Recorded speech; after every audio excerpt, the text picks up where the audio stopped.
Log entry 405. The storm is heavy tonight.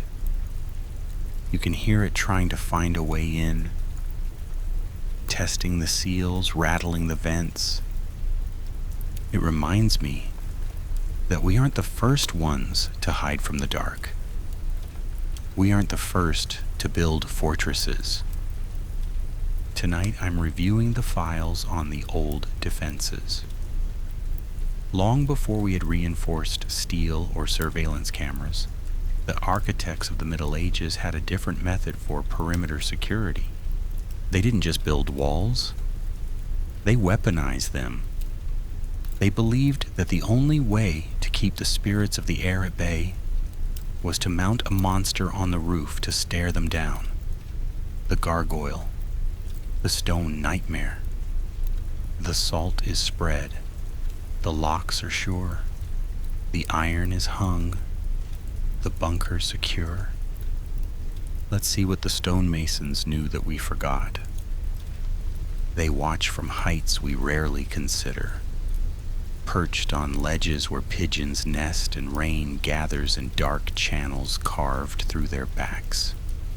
If you've ever walked past an old cathedral, a university building weathered by centuries, or even certain bridges spanning rivers older than memory, you felt it. That prickling awareness of being observed. You glance up, shielding your eyes against the sun or the gray wash of clouds.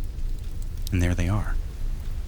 Faces of stone, twisted, ancient.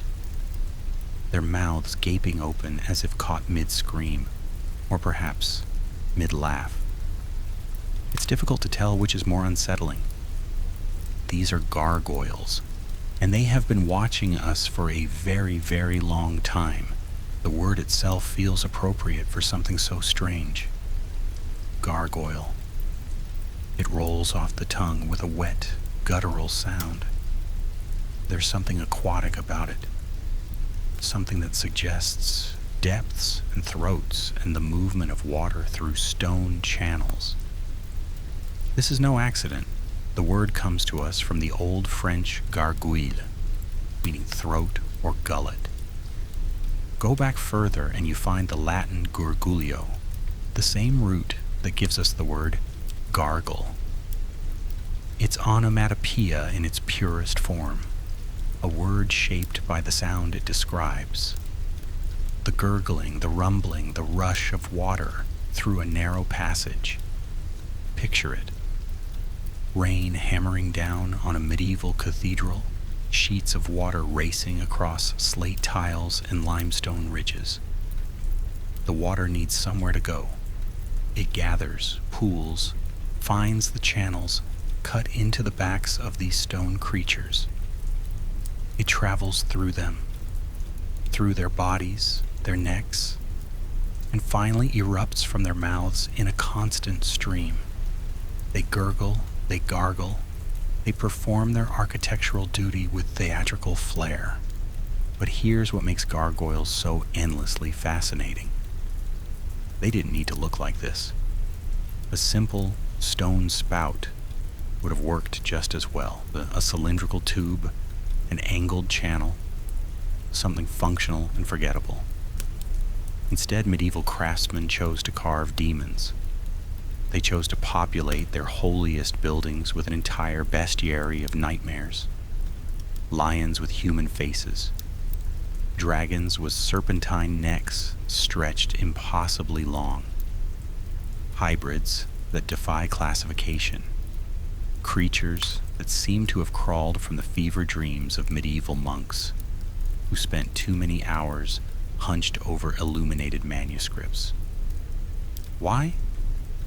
That single question has occupied scholars, theologians, and artists for centuries, and the answers, when you find them, are never simple. They're layered, contradictory, sometimes disturbing. Gargoyles exist at the intersection of the practical and the mystical, the sacred and the profane. They are protectors and prisoners, warnings and welcomes. They are creatures of stone that somehow feel more alive than many things that breathe. Some believe they are demons captured and bound in stone, forced to serve the churches they once threatened. Others say they are the souls of the condemned, frozen at the moment of their judgment, turned to stone as a reminder to the living of what awaits the wicked. There are theories rooted in pagan tradition, arguments about Celtic influences, and the green man peering out from foliate masks. There are practical explanations about drainage and architectural necessity. There are symbolic interpretations about good versus evil, about the church's power over darkness. All of these explanations contain truth. None of them contain the whole truth, because gargoyles are, at their core, a mystery. They are questions carved in stone. They ask us to consider what we fear and why. They force us to confront the monstrous, the grotesque, the things we'd rather not acknowledge exist in the shadowy corners of our world and our psyches. And they do all of this while performing the mundane task of directing rainwater away from walls. This duality, this marriage of the horrifying and the helpful, is what makes gargoyles so perfect for our exploration. They are comfort in their constancy, horror in their forms. They have stood sentinel over human civilization through plagues and wars, revolutions and renaissances. They have outlasted the people who carved them, outlasted the kings who commissioned them, outlasted entire systems of belief that once seemed eternal. And still they watch. Still they wait. Still they spew water from gaping mouths during storms, just as they were designed to do 800 years ago. In the darkness of a medieval mind, in a world lit only by candlelight and faith, what must these figures have meant? When you walked to church for morning mass, passing beneath the gaze of stone demons, what did you feel? Fear? Protection? A reminder of the battle being waged for your immortal soul? All of the above? We can't know for certain. We can only look up at them now, these silent witnesses to centuries of human drama, and wonder. Wonder at the hands that carved them. Wonder at the minds that conceived them. Wonder at the tradition that has kept them perched on rooftops and ledges for generation after generation, long after their original meanings have faded into academic debate. This is their story. The story of monsters made into guardians, of nightmares rendered in limestone and sandstone. The story of how a single dragon's head, too fireproof to burn, became the template for thousands of creatures that would populate the skylines of medieval Europe. The story of water and stone, of fear and faith, of the thin line between the grotesque and the divine. We'll travel from ancient Egypt to modern Manhattan, from the legend of a French dragon to the workshops of Victorian restorers, who gave Notre Dame its most famous faces. We'll meet stonemasons who died from breathing stone dust, architects who saw gargoyles as expressions of God's power over evil, and contemporary artists who add Darth Vader and xenomorphs to the eternal gallery of grotesques. But first, we need to go back. Back to a river in France, to a town called Rouen, to a time when dragons were more than legends. Back to the moment when a monster's defeat gave birth to an architectural tradition that would span continents and centuries. Back to the beginning. Back to La Gargoyle. The year is approximately 600 to 650 AD, though the exact date remains uncertain. What we know for certain is that this story was first recorded in writing in 1394, centuries after Saint Romanus actually lived in the 7th century. The place is Rouen, a settlement on the banks of the Seine in what would become Normandy. The river, wide and dark, winds through the landscape like a living thing, and in this river, or perhaps in the marshes along its banks, something terrible has made its home. They call it la gargoyle, the gargoyle, though the word wouldn't take on its architectural meaning for several more centuries. Accounts of the creature vary, as accounts of legendary beasts always do. In some tellings, it is a classic European dragon, complete with bat wings, 4 legs, and scales that gleam like tarnished copper. In others, it's more serpentine, with a long neck and a body built for swimming rather than flying. Some descriptions emphasize its ability to breathe fire. Others focus on something far stranger and more frightening: the creature's ability to spew water. Not just water, torrents, floods, the kind of deluge that could overturn fishing boats, drown livestock, wash away entire crops. La Gargoyle would emerge from the depths of the Seine, rear up on the banks, and unleash the river itself as a weapon. The creature's throat, they said, was a conduit for the river's rage. It could swallow ships whole and then expel the Seine's waters with such force that buildings collapsed and fields turned to lakes. Imagine living near such a creature. Imagine the terror of seeing the water begin to churn, knowing what was about to surface. The dragon didn't just kill with fire or claw. It killed with the very element the townspeople needed to survive. The river that gave them fish and transport and water for their fields had been transformed into a weapon wielded by a monster.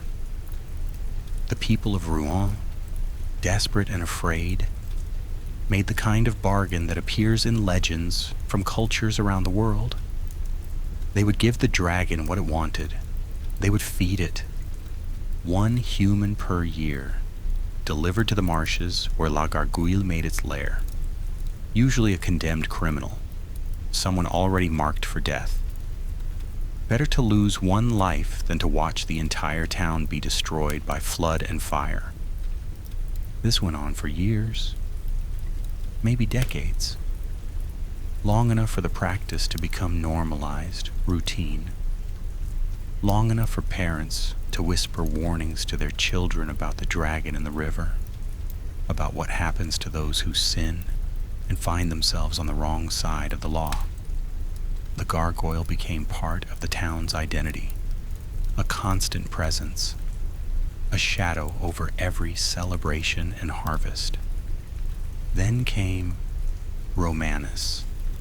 Saint Romanus, who would eventually become Archbishop of Rouen, was not the kind of man to accept such an arrangement. Young, full of faith, and perhaps more courage than sense, he looked at the annual sacrifice and saw not an acceptable compromise, but a moral failing. The church he represented preached of a God more powerful than any dragon, a God who could move mountains, part seas, triumph over death itself. And here was Rouen, cowering before a river monster, feeding its citizens year after year. This couldn't stand. The accounts of what happened next have the structure of classic hagiography, the lives of saints designed to teach and inspire. Romanus announced his intention to confront La Gargoyle and destroy it. He called for volunteers to accompany him. None came forward. Who would? The dragon had terrorized the region for years. It was a force of nature, something beyond human power to challenge. But there was someone with nothing to lose, a prisoner, condemned to death, scheduled to be the next offering to the dragon anyway.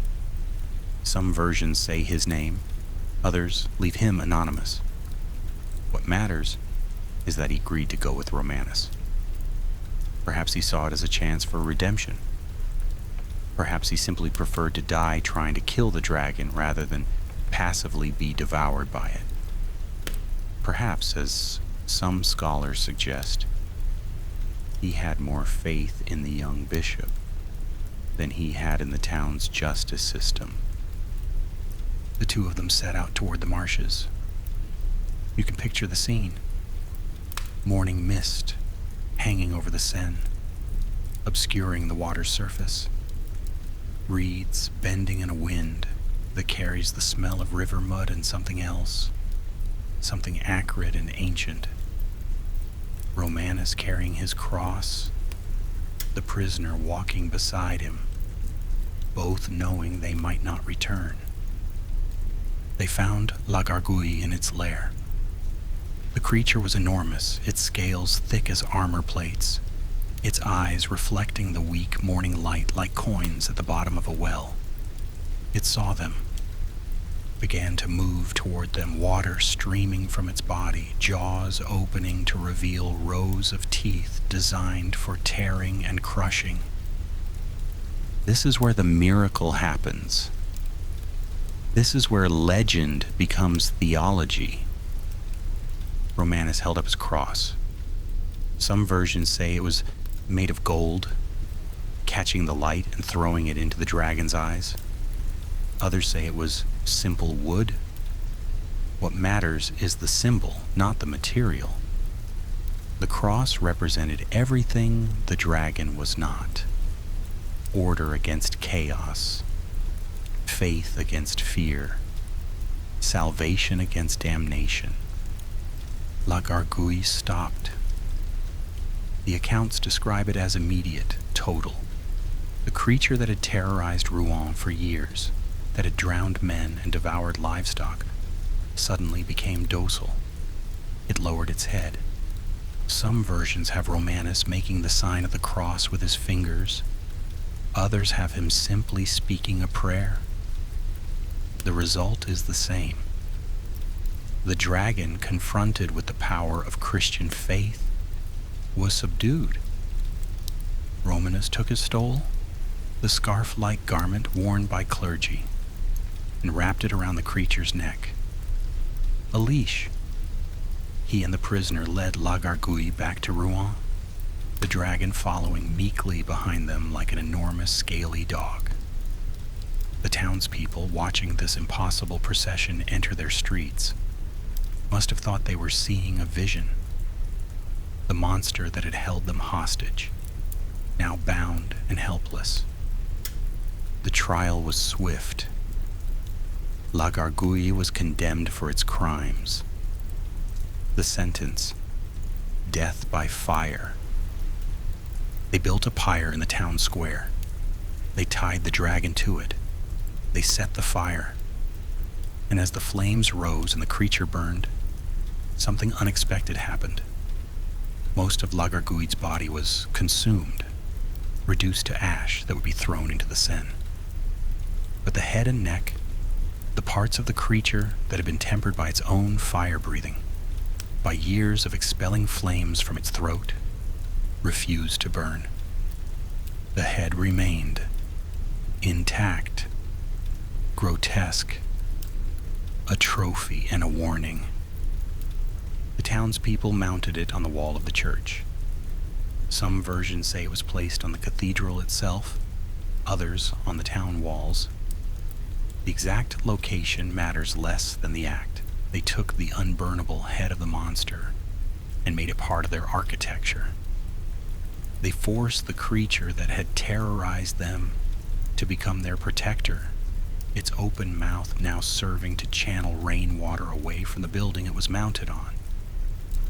And the practice spread. Other towns heard the story. Other churches saw the value in taking the image of conquered demons and incorporating them into sacred architecture. The head and neck of La Gargoyle became the model. Long throats for channeling water, open mouths for spewing it away from walls, grotesque forms to remind the faithful of what lurks in the darkness, and of the Church's power to bind and control such darkness. This is the legend. This is the origin story whispered in medieval France, repeated in various forms across the centuries. Like all legends, it carries symbolic truth, even if the historical details are uncertain. The historical Saint Romanus did exist. He was indeed a bishop of Rouen in the 7th century. But the dragon story doesn't appear in the earliest accounts of his life.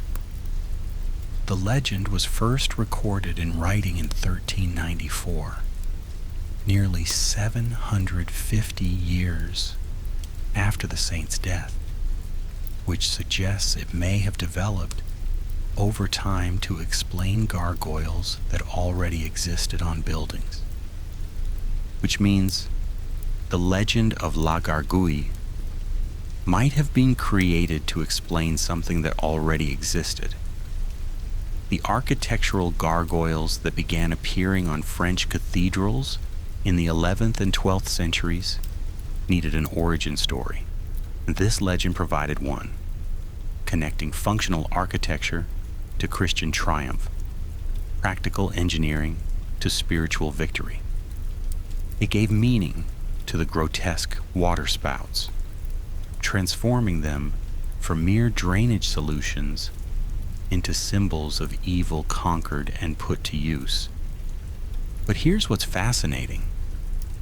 Whether or not the legend is literally true, it captured something essential about how medieval people understood gargoyles. These weren't just decorative elements or engineering solutions. They were representations of chaos conquered and put to use.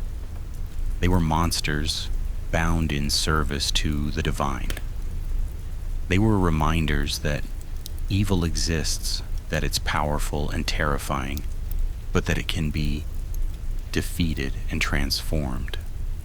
The dragon's head that wouldn't burn became thousands of heads that would never burn, carved from stone and placed high on buildings where they would watch and drain and serve.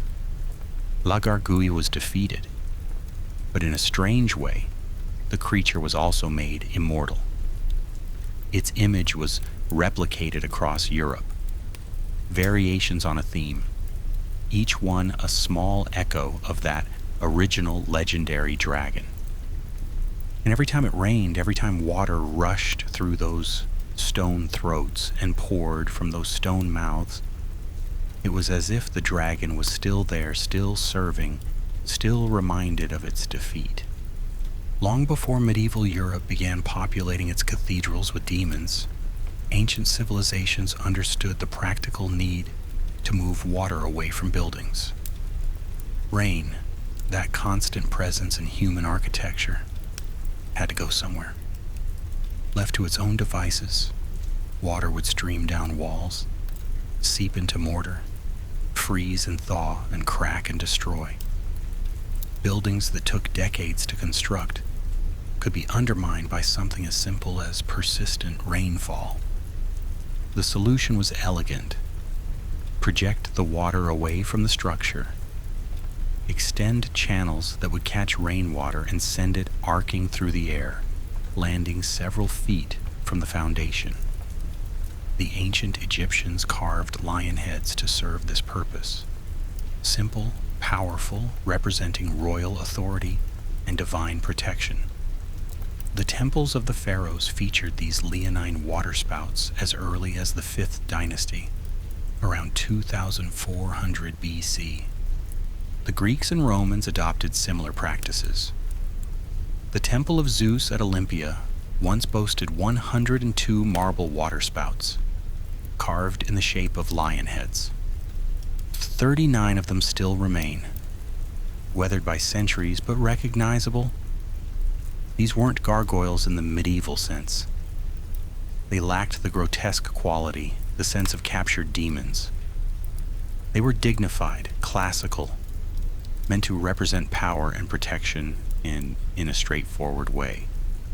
But medieval Europe, when it began building its great cathedrals in the 1100s and 1200s, took this practical architectural feature and transformed it into something else entirely.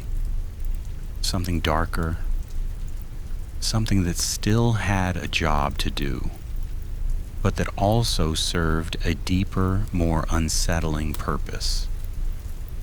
Gothic architecture was ascending, literally.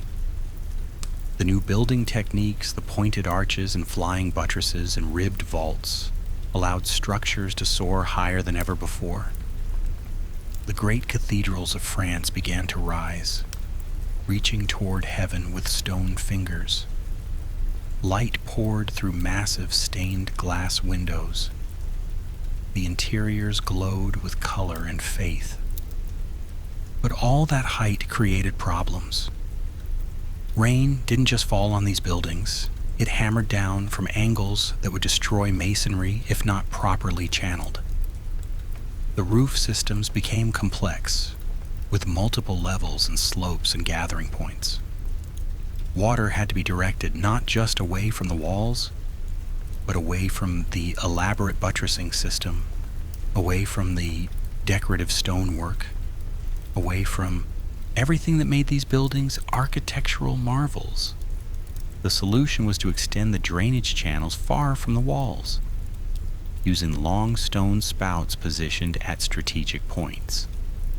And rather than make these spouts simple and utilitarian, medieval craftsmen carved them into figures, into creatures, into monsters.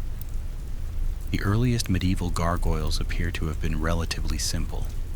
Rouen Cathedral, built around 1200 to 1220, features some of the first documented examples. These are recognizably dragons with elongated necks and open mouths. The form follows function. The neck needs to be long to project the water away from the wall, and the mouth needs to be open to allow the water to exit. But the artistry didn't stop there. Within these practical constraints, the stone carvers of medieval Europe began to experiment. They drew from multiple sources of inspiration. The bestiaries, those medieval encyclopedias of animals both real and mythical, provided a wealth of creatures to reference. Every animal had symbolic meaning in the medieval mind. Lions represented Christ. Eagles symbolized the resurrection. Pelicans represented sacrifice. But there were also the creatures of darkness. Dragons symbolized Satan. Serpents represented temptation. Various hybrid monsters embodied specific sins or vices. The stonemasons took these symbolic creatures and gave them three-dimensional form, perched them on the highest points of cathedrals, where they would be silhouetted against the sky. They created entire bestiary populations in stone. No two gargoyles were exactly alike. Each represented an opportunity for the craftsman to demonstrate skill, to interpret the symbolic language of medieval Christianity, to add something personal to a structure that would outlive them by centuries. Consider the work that went into creating a single gargoyle. The process began with selection of the stone, usually limestone or sandstone, materials that were relatively easy to carve but durable enough to withstand weather. The stone had to be cut from quarries, transported to the building site, lifted into position with pulleys and scaffolding that swayed in the wind at terrifying heights. The carver would begin with a rough block, using mallets and chisels to remove large sections of unnecessary stone. The work was physically demanding, requiring strength and precision. One miscalculated blow could ruin weeks of labor. As the form emerged, smaller tools were employed. Gouges for creating curves, points for fine detail work, files for smoothing surfaces. The carver worked at height, often on scaffolding exposed to weather. Medieval safety standards were, to put it mildly, minimal. Falls were common. The fine limestone dust created by constant chiseling filled the lungs of stonemasons, causing silicosis, a lung disease that shortened lives and made breathing difficult in later years. These craftsmen literally gave their breath to create their art, and the art was remarkable. A gargoyle might take the form of a lion with a human face, its expression caught between a roar and a laugh. Another might be a dragon so elongated that its body seems to stretch impossibly, defying the natural limitations of flesh, but perfect for channeling water. Some gargoyles were chimeras, combining parts from multiple animals: the head of an eagle, the body of a lion, the tail of a serpent, the wings of a bat. Human figures appeared too, though often grotesquely distorted, faces stretched into expressions of anguish or mockery, bodies contorted into positions that suggested torture or madness. Some of these human gargoyles represented specific sins: gluttony shown through exaggerated bellies, greed through grasping hands, lust through obscene postures that would make modern viewers uncomfortable. Because medieval gargoyles weren't sanitized. They weren't designed to be family-friendly. They represented the full spectrum of human depravity and monstrous possibility. Some gargoyles showed figures urinating or defecating. Others engaged in acts that were explicitly sexual. These weren't accidents or acts of rebellious craftsmen. They were intentional, part of a medieval understanding that evil and chaos needed to be represented in all their grotesque reality. The symbolism was complex and layered.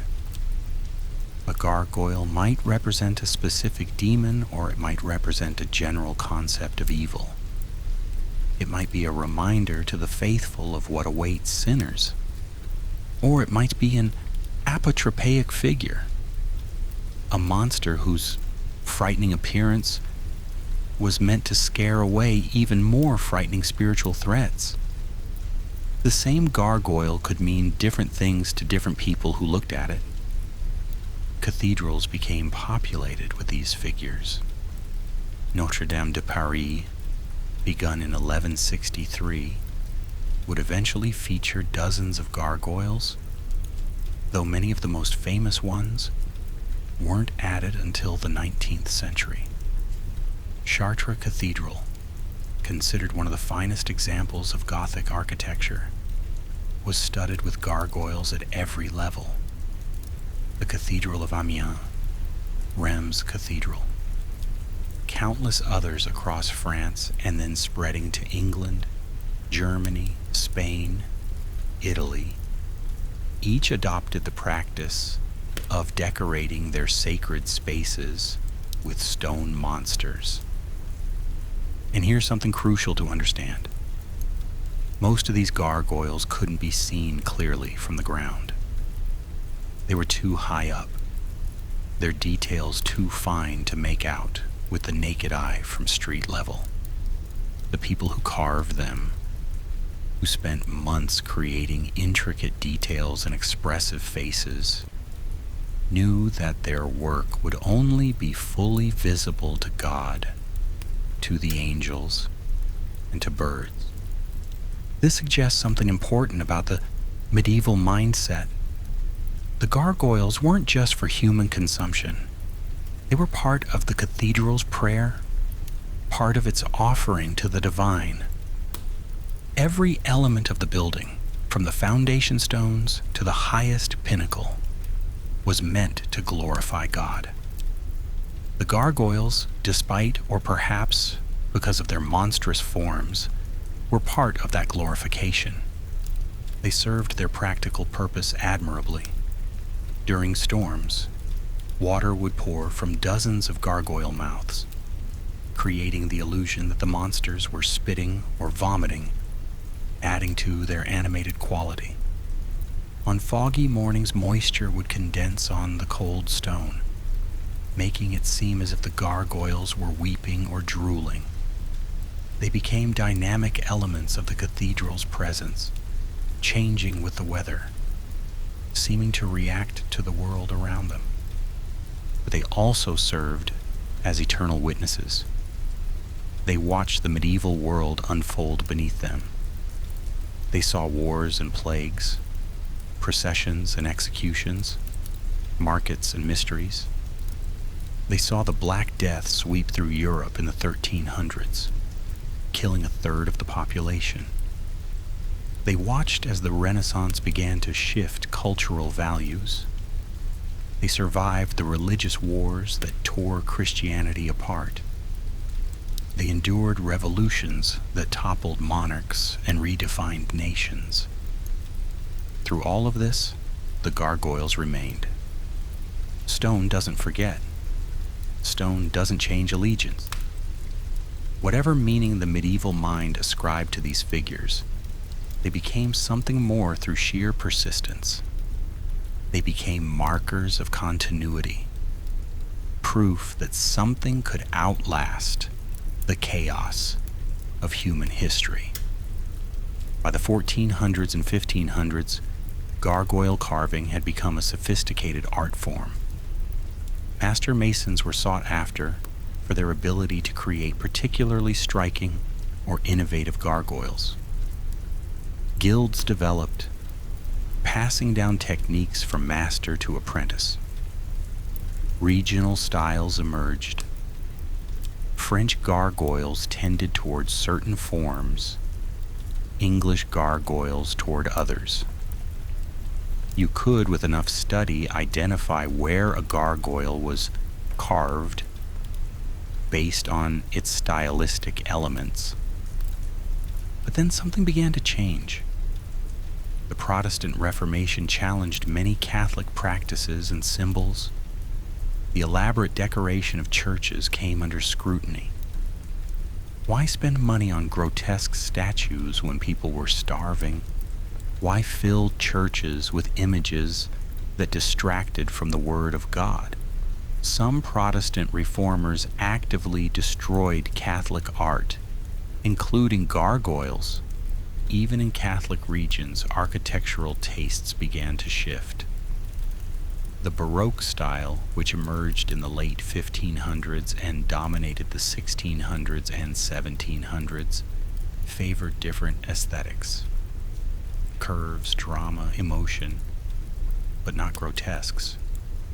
Buildings became more classical in their references, looking back to Greek and Roman ideals rather than medieval traditions. Gargoyles didn't disappear, but their golden age had passed. The great medieval cathedrals that featured them were already hundreds of years old. As original gargoyles eroded, some were replaced, but new buildings weren't being constructed with the same density of grotesque decoration. By the 1700s and early 1800s, gargoyles were seen as relics of a darker, more superstitious age. The Enlightenment valued reason over mystery, science over symbolism. The French Revolution was particularly harsh on religious architecture. Notre Dame was desecrated, its sculptures vandalized, its interior stripped of religious imagery. Many gargoyles were destroyed or damaged during this period. It seemed as though gargoyles might fade into history, become artifacts studied by antiquarians, but no longer part of living architecture. The medieval world that created them was gone, replaced by an age of industry and rationalism that had little use for stone demons. But then, in the 19th century, something unexpected happened. Gargoyles came back, not as medieval relics, but as modern inventions. They returned, in a sense, from the dead. And they returned to the most famous cathedral in the world. By the 1830s, Notre Dame Cathedral was in crisis. The building that had stood for over 6 centuries as a symbol of French Gothic architecture and Catholic faith was literally falling apart. The revolution had been harsh, but decades of neglect afterward had been even more destructive. Statues were missing. The spire had been removed. Stained glass windows were damaged, and the structure itself showed signs of serious deterioration. There was genuine discussion about demolishing the cathedral entirely. Then Victor Hugo published Notre Dame de Paris in 1831. In English-speaking countries, it's known as The Hunchback of Notre Dame, but the original title is significant.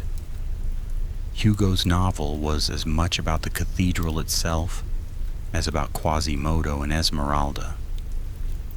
The building was a character, a living presence in the story.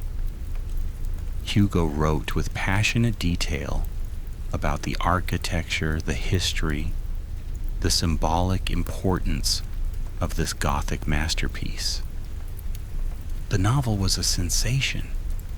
It captured the public imagination and, crucially, it reminded French citizens what they stood to lose. The groundswell of public support for preserving Notre Dame couldn't be ignored. In 1843, the French government commissioned a restoration project. They hired 2 men to oversee the work, Jean-Baptiste Lassus and Eugène Viollet-le-Duc. Viollet-le-Duc would become the dominant force in the restoration, especially after Lassus's death in 1857. And it's Viollet-le-Duc's vision of Notre Dame, his interpretation of what a Gothic cathedral should be, that most people see when they visit today, including most famously the gargoyles and chimeras that have become synonymous with the building. Here's the complicated part. Most of the grotesque creatures that tourists photograph, the ones that appear on postcards and in movies and on book covers, aren't medieval. They're 19th century creations. Viollet-le-Duc didn't just restore Notre Dame, he reimagined it, adding elements that reflected his understanding of Gothic architecture and his own romantic sensibilities about the Middle Ages. This was controversial even at the time. What exactly does restoration mean? Should it return a building to its original state? Or should it recreate what the building might have been if the original vision had been fully realized? Viollet-le-Duc's philosophy was the latter. He wrote that restoration was a means to reestablish a building to a finished state, which may in fact never have actually existed at any given time. He didn't just fill in missing pieces, he created new ones, guided by his study of medieval architecture, but filtered through a 19th century perspective. The result was Notre Dame as it could have been, should have been in Viollet-le-Duc's view, rather than necessarily as it was. The gargoyles, the true gargoyles that actually spout water, were functional necessities. Medieval Notre Dame had them, though many had been damaged or destroyed over the centuries. Viollet-le-Duc replaced these with new versions, some based on surviving fragments of originals, others entirely new designs. These were carved by skilled craftsmen working from Viollet-le-Duc's drawings and instructions. Among the sculptors who brought his vision to life, scholars have identified several key figures. though their individual contributions can be difficult to disentangle from workshop production. But the creatures that became most famous weren't gargoyles at all. They were chimeras, also called grotesques, decorative sculptures that don't serve a drainage function. Viollet-le-Duc created an entire gallery of these creatures for the balustrade connecting the two bell towers. 54 chimeras in total, each one unique, each one perched on the gallery of chimeras, where they could look out over Paris. These are the figures that define Notre Dame in the popular imagination. The most famous is Lestrige, often called the Thinker because of its posture. It sits with its elbows on its knees, its chin resting on its hands, staring out over the city with an expression that's been interpreted as contemplative, melancholic, bored, or malevolent, depending on who's looking. It has horns, wings, a humanoid face with an unsettling grin. It's been called a vampire, a demon, the personification of lust. Lestrige became iconic almost immediately. The photographer Charles Negre took a famous image of it in 1853 with his friend Henri Lessec posing next to the sculpture. The photograph captures something essential about the appeal of these creatures. They're monstrous, yes, but they're also strangely relatable. Lestrige looks out over Paris much as we might, a sentinel watching the city below, caught in eternal contemplation. The other chimeras are equally remarkable. There are wyverns, dragons with 2 legs instead of 4. There are hybrid creatures combining human and animal features in disturbing ways. Some have elephant trunks, others have multiple heads. Some lean forward aggressively, others recline with an almost lazy confidence. Viollet-le-Duc gave them personality, character, individuality, and he drew from a wide range of sources. Medieval bestiaries, certainly, but also 19th century anxieties, contemporary theories about human nature and evil and own imagination. The result is a collection of creatures that feel both ancient and modern, familiar and alien. Critics accused Viollet-le-Duc of essentially creating a forgery, of passing off 19th century work as medieval. And there's truth to this criticism. If you visit Notre Dame expecting to see authentic 12th or 13th century gargoyles, you'll mostly be looking at 19th century reproductions and innovations. The cathedral as it stands today is as much a product of Victorian-era Gothic Revival as it is of medieval Gothic original. But here's what Viollet-le-Duc got right. He understood the emotional and symbolic purpose of gargoyles and grotesques. Medieval craftsmen had populated their cathedrals with monsters because the medieval mind understood the world as a place where good and evil were in constant battle, where demons were real threats and grotesque imagery served protective and didactic purposes. Viollet-le-Duc, living in an age that was supposedly more enlightened, more rational, nevertheless tapped into the same need for the monstrous, the same fascination with creatures that embody our fears. The 19th century was in many ways as anxious as the Middle Ages, just about different things.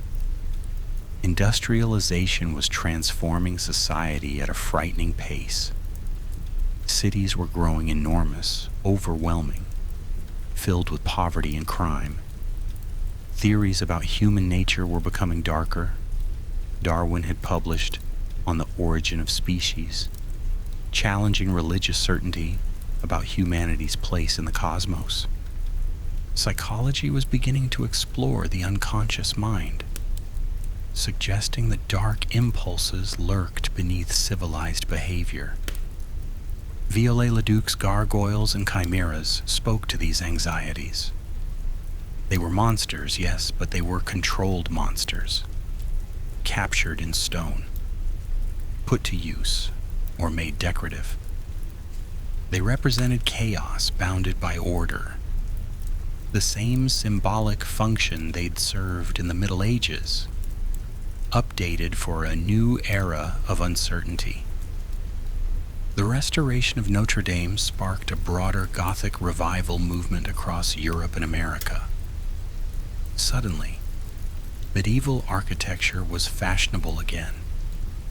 New churches, universities, and government buildings were constructed in Gothic style, and they included gargoyles, both functional and decorative. But these weren't medieval gargoyles created by craftsmen working within a medieval worldview. They were modern interpretations, conscious revivals, historical costumes worn by modern buildings. The meaning had shifted. Medieval gargoyles existed in a world where demons were real, where the boundary between the physical and spiritual was permeable, where monsters might actually need to be frightened away. 19th century gargoyles existed in a world that was beginning to categorize such beliefs as superstition, yet couldn't quite let them go. The result was a curious doubling. The medieval gargoyles that survived on genuinely old buildings became more precious, more studied, more carefully preserved. Meanwhile, new gargoyles proliferated on Gothic Revival structures, adding to the population of stone monsters overlooking cities and towns. Viollet-le-Duc's work at Notre Dame continued until his retirement in 1870. By then, the cathedral had been transformed. The spire had been rebuilt, the sculptures restored or replaced, the stained glass repaired. And perched on every available ledge, corbel and balustrade, were the gargoyles and chimeras, watching over Paris with expressions that ranged from protective to predatory, comic to contemplative. The restoration was so successful that it became difficult to remember Notre Dame had ever looked different. The 19th century additions became, in the public mind, part of the authentic medieval structure. Le Strige, carved in 1853, became as much a symbol of Notre Dame as the Gothic rose windows that actually dated to the 1200s. This created a paradox that persists today. When people think of medieval gargoyles, they're often visualizing 19th century interpretations. The image of a gargoyle brooding over a city, caught in a moment of eternal contemplation, is more Viollet-le-Duc than medieval Mason. The authentic medieval gargoyles, the ones that actually date to the 11th through 14th centuries, tend to be weathered, damaged, difficult to see clearly. They're precious artifacts, but they're not what captured the popular imagination. It was the Gothic Revival creatures, the Victorian creations, that became iconic. And in a strange way, this is appropriate, because gargoyles have always been about interpretation, about taking something frightening and giving it form, about the relationship between a culture and its monsters. Viollet-le-Duc did what medieval craftsmen had done. He created gargoyles that spoke to his time, that embodied contemporary anxieties and fascinations, that served as bridges between the rational and the mysterious. The 20th century would take this even further. As the 20th century progressed, gargoyles underwent another transformation. They escaped the confines of churches and cathedrals. They began appearing on secular buildings, university campuses, government structures, even private homes. And as they spread, they adapted, incorporating new symbols and references that would have bewildered a medieval craftsman. The National Cathedral in Washington, D.C., begun in 1907 and not completed until 1990, provides a perfect example of this evolution. The cathedral was built in Gothic style, a deliberate invocation of medieval European traditions transplanted to America. Naturally, it needed gargoyles, hundreds of them.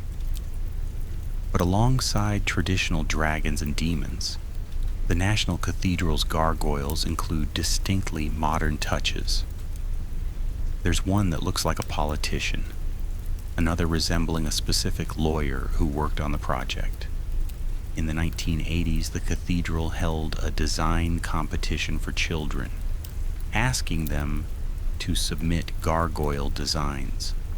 One of the winning entries, created by a third grader named Christopher Rader, was actually carved and installed on the cathedral's northwest tower in 1985. It's Darth Vader. Yes, the Dark Lord of the Sith, plucked from Star Wars, now serves as a gargoyle on a major American cathedral.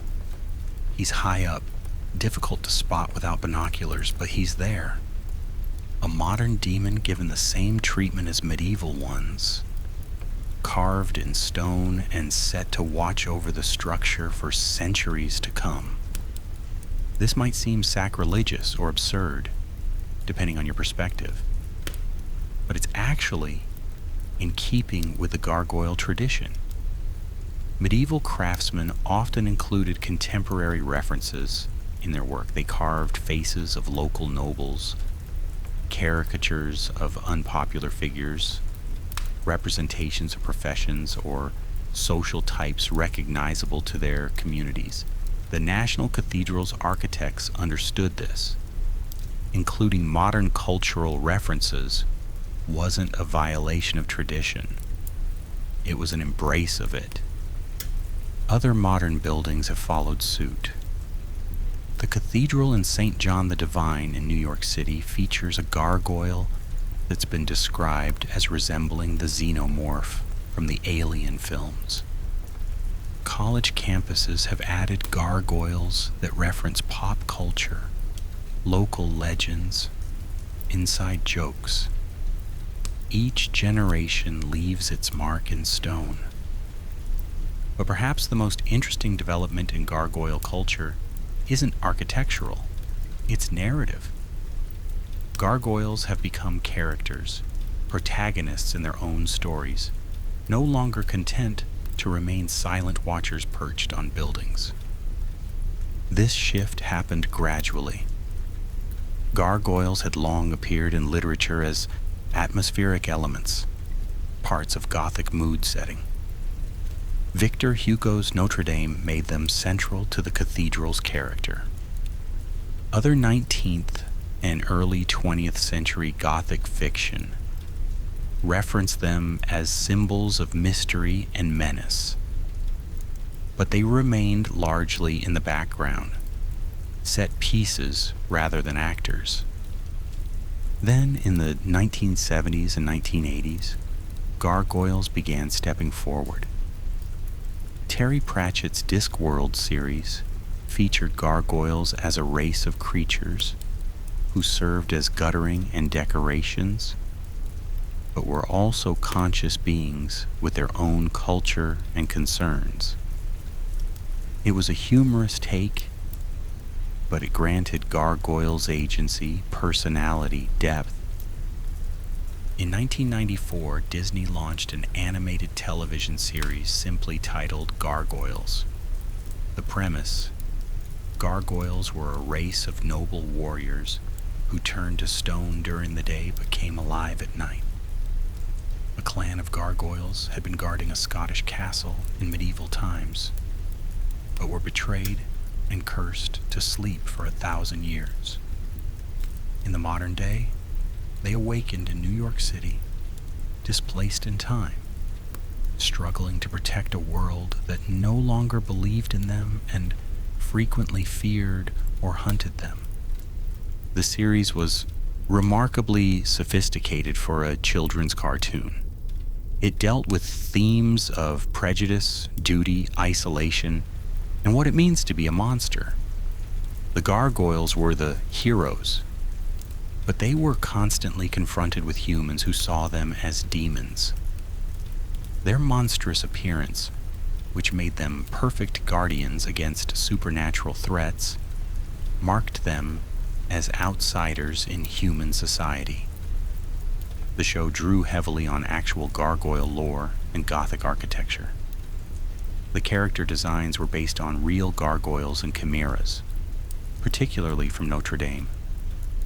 Episodes referenced medieval history, Celtic mythology, Shakespeare. It treated the source material with respect while using it as a foundation for new stories, and it resonated. Gargoyles developed a cult following that persists decades later. It demonstrated that these creatures, traditionally relegated to the background of stories, could be compelling protagonists, that their liminal nature, neither fully alive nor fully stone, neither fully human nor fully monstrous, guardians who are themselves frightening, made them rich characters for exploring themes of identity and belonging. Video games picked up the thread. Gargoyles began appearing not just as decorative environmental elements, but as creatures to battle, allies to recruit, or characters to play. The Dark Souls series, known for its Gothic atmosphere and detailed lore, includes gargoyles as significant enemies. They're terrifying encounters, creatures that seem to be architecture come to life, attacking with elemental fury. In World of Warcraft, gargoyles serve as flying units for the undead scourge, reanimated stone given necromantic purpose. The Castlevania series has long featured gargoyles as enemies, drawing on Gothic horror traditions. The Elder Scrolls games include gargoyles as creatures that can be summoned or fought, often guarding ancient ruins or serving as magical sentinels. Each of these appearances adds to the layered meaning of gargoyles in modern culture. They're no longer just architectural features with obscure medieval significance. They're active participants in contemporary mythology, monsters that bridge the ancient and the modern, the stone and the living, the protective and the predatory. Internet culture has embraced gargoyles as well.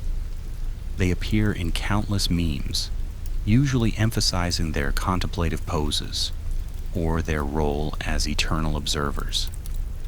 Me watching humanity from my gargoyle perch accompanies images of Lestrige or similar chimeras.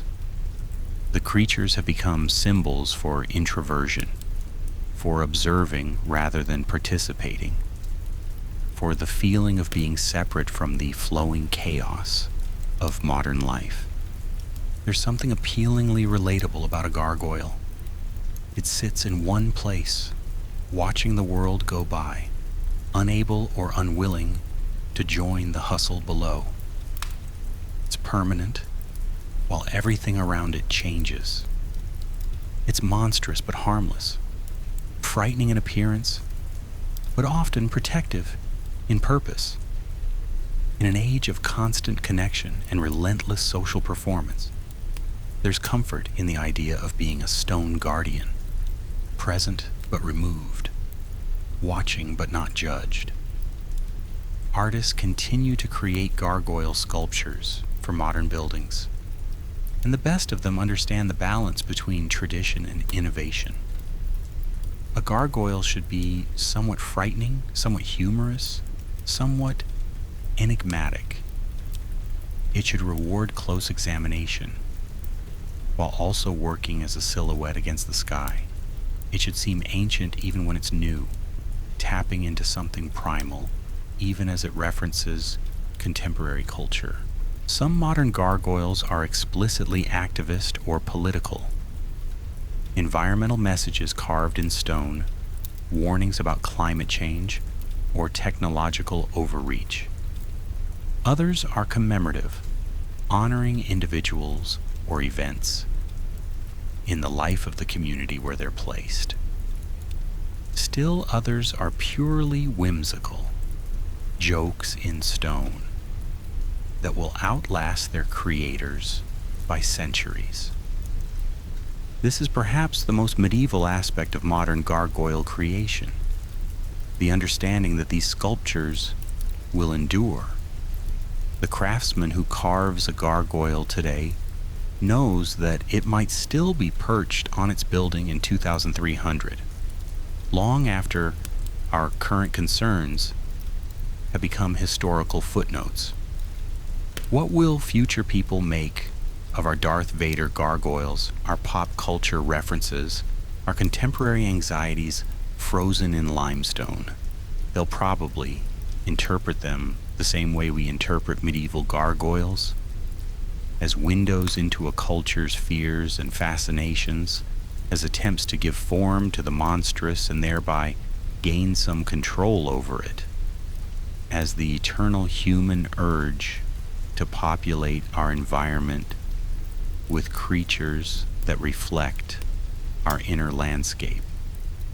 To understand gargoyles fully, we need to understand the medieval bestiary tradition from which they emerged.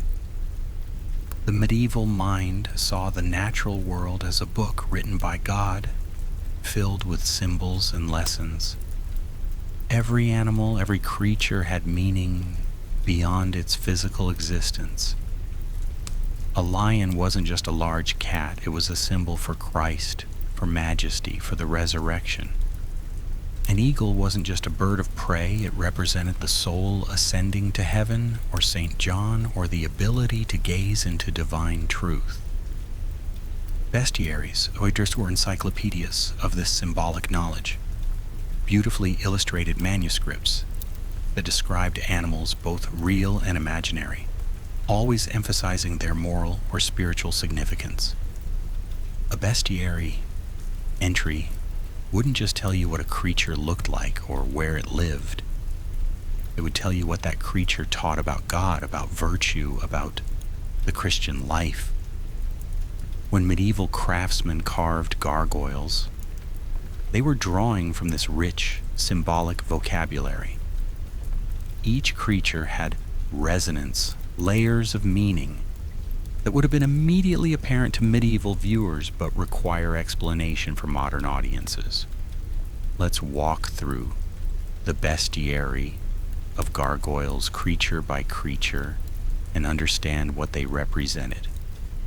Dragons were perhaps the most common gargoyle form. In Christian symbolism, dragons almost universally represented the devil or demonic forces. Revelation describes Satan as that ancient serpent and the great dragon. When you see a dragon gargoyle on a cathedral, you're seeing evil conquered and put to use, the serpent from Eden transformed into a servant of God's house. But not all dragons were identical in meaning. A dragon with its mouth open, spewing water, might represent the floods of chaos that God controls. A dragon with its tail in its mouth, an Ouroboros, represented eternity or the cyclical nature of temptation. A dragon shown being crushed beneath the foot of a saint illustrated the triumph of faith over wickedness. The number of heads on a dragon also mattered. A single-headed dragon was straightforward evil. Multi-headed dragons referenced specific biblical passages or represented different types of sin attacking simultaneously. 7 heads might invoke the 7-headed beast of Revelation. 3 heads could represent a mockery of the Holy Trinity. Lions appeared frequently, but their meaning was complex. Christ was the Lion of Judah, so lions could represent divine power and majesty. But lions were also predators, and in that capacity could symbolize the devil prowling to devour souls. The context mattered. A lion shown alongside saints or in a protective posture was Christological. A lion shown attacking or with an aggressive expression was demonic. Medieval bestiaries taught that lion cubs were born dead and came to life after 3 days when their father breathed on them, a clear parallel to Christ's resurrection. They also taught that lions slept with their eyes open, making them symbols of vigilance. A gargoyle lion might be a protector, always awake, always watching. Eagles were noble creatures associated with St. John and with resurrection. Bestiaries claimed that eagles could fly directly into the sun without being blinded, representing the ability to gaze upon divine truth. They also taught that aging eagles would fly close to the sun to burn away their old feathers, then plunge into a fountain 3 times to be renewed, a metaphor for baptism and spiritual rebirth. An eagle gargoyle likely served a protective function, a creature of heaven watching over the earthly church. But eagles could also represent pride. They looked down on everything from their lofty heights, so the symbolism wasn't entirely positive. Griffins combined the lion and the eagle, taking the king of beasts and the king of birds and merging them into a single creature. This made them potent symbols for Christ, who was both earthly, the lion representing his human nature, and divine, the eagle representing his godhood. Griffins were generally positive figures in medieval symbolism, guardians of sacred things, warriors against evil. A griffin gargoyle was a strong protective symbol, suggesting that the building it adorned was under the watch of a creature that combined earthly strength and heavenly wisdom. Basilisks were among the most feared creatures in the bestiary. They were described as serpent kings, sometimes with rooster heads whose gaze or breath could kill. Medieval people genuinely believed these creatures existed, lurking in ruins or old buildings. The basilisk represented death, sin, and the corruption that comes from giving in to evil. As gargoyles, basilisks served a dual purpose. They were warnings about the nature of sin. Look at this creature, see how vile it is. Understand that this is what evil looks like. But they might also be apotropaic, frightening away spiritual threats through their own monstrousness. Chimeras, the term used for any hybrid creature combining multiple animals, embodied the monstrous and the impossible. A creature that was part goat, part lion, part serpent, had no place in God's ordered creation. It was chaos given form. Some scholars suggest that chimeras represented the confusion and disorder of sin, the way evil distorts and corrupts the natural order. Others argue that chimeras were symbolic representations of different types of sinners, or different sins themselves. The parts of the creature corresponded to different vices or spiritual dangers. Reading a chimera required understanding what each component animal symbolized, and then interpreting the combination. Human faces appeared on many gargoyles, but often distorted, exaggerated, grimacing. These weren't usually meant to represent specific individuals, though sometimes they were. More on that shortly. Instead, they represented human nature in its fallen state. The distortions, mouths stretched open in screams, eyes bulging, tongues protruding, emphasize the ugliness of sin, the way it deforms the human soul. Some human gargoyles showed figures engaged in professions or activities. A gargoyle might depict a merchant with his goods, a craftsman with his tools, a musician with an instrument. These could be straightforward representations of social classes, but they could also be satirical or moralistic. A merchant might represent greed. A musician might represent vanity or the dangers of secular entertainment, distracting from spiritual concerns. Green men, faces surrounded by or sprouting foliage, were common grotesques, if not always functional gargoyles. Their meaning is debated. Some scholars see them as holdovers from pagan nature worship, the Celtic or pre-Christian traditions, never fully suppressed by Christianity. Others interpret them as symbols of resurrection and renewal, the way life springs forth in cycles.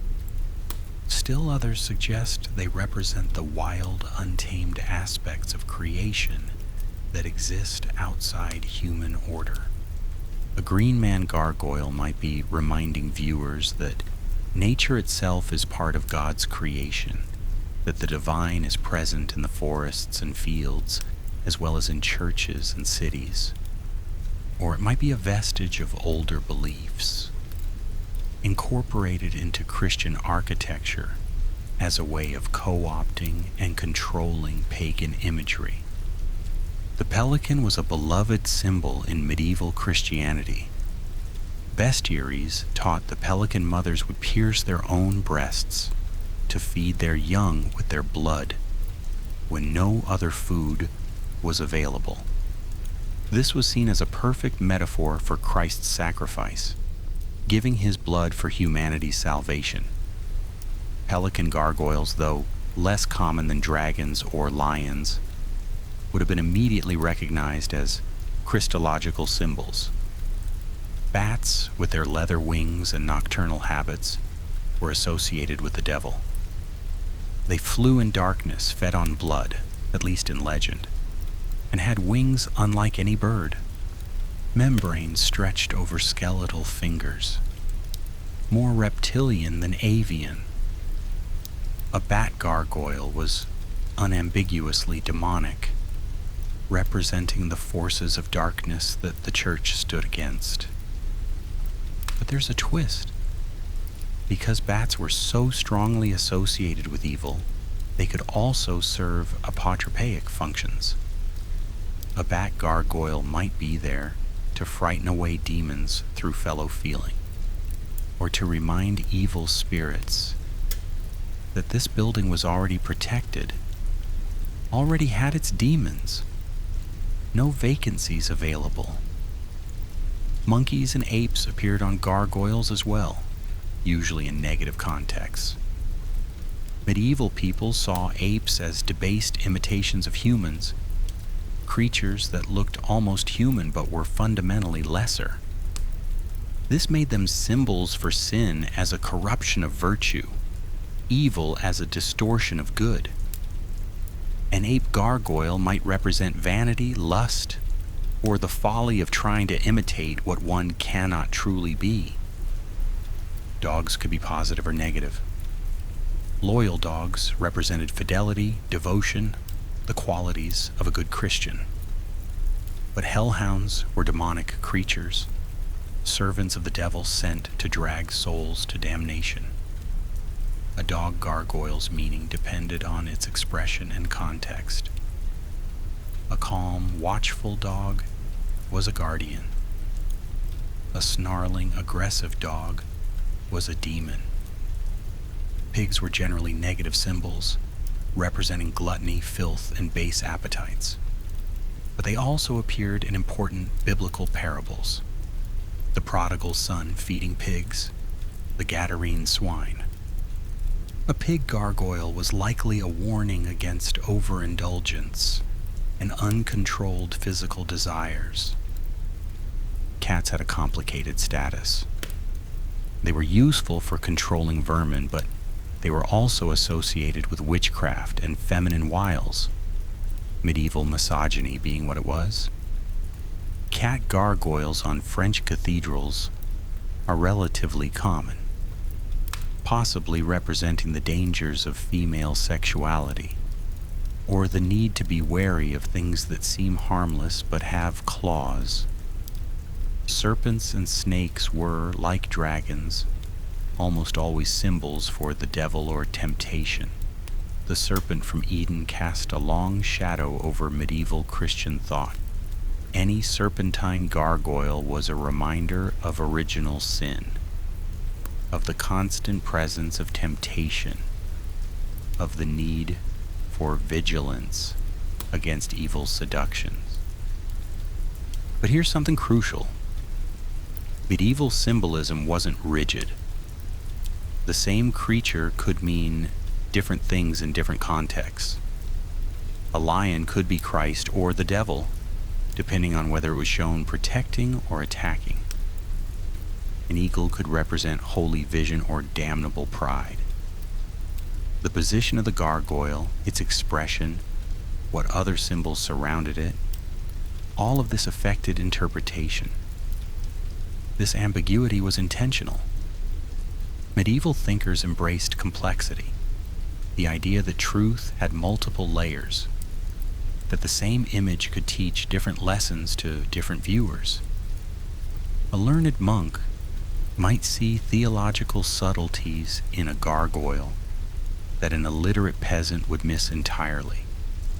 But the peasant might see moral lessons that spoke directly to their experience. And then there were the purely grotesque figures, the ones that didn't correspond to any animal in the bestiary, real or imaginary. Creatures with multiple heads sprouting from a single body. Bodies with faces on their chests or backs. Humans with animal features mixed in random combinations. Creatures that were all mouth, all eyes, all teeth. These were the gargoyles that gave Saint Bernard of Clairvaux pause, the ones he criticized as ridiculous monstrosities and prodigies of deformed beauty. They didn't have clear symbolic reference. They weren't teaching specific lessons from bestiaries or scripture. They were just grotesque. Some scholars argue that these purely grotesque gargoyles represent the incomprehensible nature of evil, the way sin distorts and destroys beyond any rational pattern. They were chaos incarnate, disorder given form, the nightmare logic of a world without God's ordering presence. Others suggest they were expressions of pure artistic creativity, the craftsmen taking advantage of their position high on the building, where no one would scrutinize their work too closely to simply create whatever their imaginations conjured. The grotesque as art for art's sake, horror as aesthetic choice rather than theological statement. Both interpretations are probably true for different gargoyles. The beauty of grotesques is that they resist easy categorization. They're supposed to be disturbing, unsettling, difficult to explain. That's what makes them effective as art and as symbols.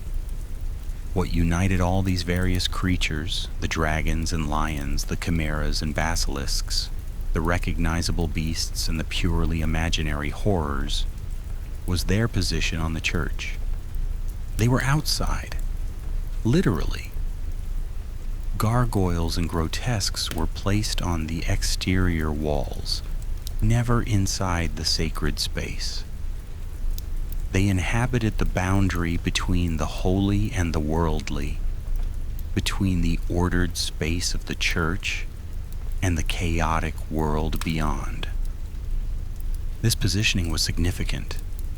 They were liminal creatures, threshold guardians. They marked the border. Inside the church was sanctuary, safety, sacred order. Outside was the world with all its dangers and temptations. The gargoyles sat at the edge, embodying that transitional space. Were they keeping evil out, welcoming the faithful in, warning sinners what awaited them, reminding the righteous what they'd escaped? All of the above, probably. Like the creatures themselves, their function was multivalent, holding multiple meanings simultaneously. We need to talk about the men who actually carved these creatures, not the master architects who designed cathedrals and specified the gargoyles would be included, not the bishops who commissioned the work and paid for it. The actual craftsmen, the stonemasons and carvers who spent months of their lives chiseling faces into limestone blocks while perched on scaffolding hundreds of feet above the ground. Most of them are anonymous. They didn't sign their work. Medieval art was generally considered a form of worship, a service to God, and personal recognition was secondary to spiritual purpose. We have records of master masons, the men who oversaw large construction projects. Their names appear in account books, in chronicles, occasionally in inscriptions. But the individual carvers, the journeymen and apprentices who did the actual carving, they're ghosts. We know about their lives through indirect evidence. Account books tell us how much they were paid, usually by the day or by the completed piece. Legal records mention stonemasons in disputes or contracts. Guild regulations describe the training process, the hierarchy from apprentice to journeyman to master. Archaeological evidence from medieval workshops shows us their tools, but their thoughts, their motivations, their artistic visions, those are mostly lost. What we can say is that gargoyle carving was skilled, dangerous, physically demanding work. It required years of training to develop the necessary techniques. Stone, especially limestone and sandstone, is unforgiving. A chisel blow too hard or at the wrong angle can shatter the piece you've been working on for weeks. Too soft and you don't remove enough material. The craftsman needed to read the stone, understand its grain and its weak points, work with its nature rather than against it. The work environment was brutal. Gargoyles were carved in situ, meaning the stone was already positioned on the building when the carving happened. This meant working on scaffolding, exposed to weather, often at heights that would make modern safety inspectors faint. Medieval scaffolding was wood lashed together with rope.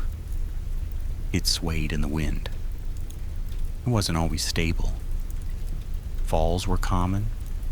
A moment of inattention, a gust of wind, a rotten board, and a craftsman could plunge to his death. We have records of stonemasons dying this way, though the records are matter-of-fact bureaucratic. Such and such fell from the tower. His widow was paid compensation from the cathedral fund. Deaths were expected, factored into the project budget. Then there was the dust. Carving stone creates fine particulate matter that fills the air. Breathe it in day after day, year after year, and it accumulates in the lungs. Silicosis, the disease caused by inhaling stone dust, was an occupational hazard for stonemasons. It caused progressive difficulty breathing, eventually leading to respiratory failure. Many stonemasons didn't live to old age. They knew this. The dangers were obvious. Yet they continued the work because it was their trade, their identity, how they fed their families, and perhaps, for some, because they believed in what they were building. They were creating houses of God, structures that would stand for centuries, that would bring people closer to the divine. The gargoyles they carved, monsters though they might be, were part of that sacred purpose. Now here's where it gets interesting. Despite the anonymity, despite the lack of signed work, stonemasons did leave their marks. They found ways to inject personality into their gargoyles, to make them personal even when they couldn't claim authorship. Some gargoyles are clearly caricatures, faces of specific people rendered with just enough detail to be recognizable to those who knew them. There are accounts of stonemasons carving the faces of unpopular foremen, annoying clergy, or hated nobles into gargoyles. Imagine the satisfaction of turning your boss into a demon-spewing rainwater, knowing that your creation would outlast both of you, that centuries hence, his face would still be twisted in a grotesque expression, high on a cathedral wall. This wasn't just rebellious mischief, though it certainly was that. It was also a form of immortality. The people depicted in these caricature gargoyles probably never realized they'd been immortalized this way. But the carver knew. He'd created a secret portrait, hidden in plain sight where almost no one would recognize it, that would endure long after both the subject and the artist were forgotten. Other gargoyles seemed to be self-portraits. A craftsman might give a gargoyle his own face, creating a stone avatar that would watch over the city long after his death. Some scholars believe they can identify gargoyles that show signs of specific occupational injuries or characteristics common to stonemasons. Broken noses from falling stones, missing fingers from chisel accidents, the muscular build of men who worked stone for a living. And there's also evidence of artistic innovation and like a personal style. Once you study enough medieval gargoyles, you start to recognize patterns.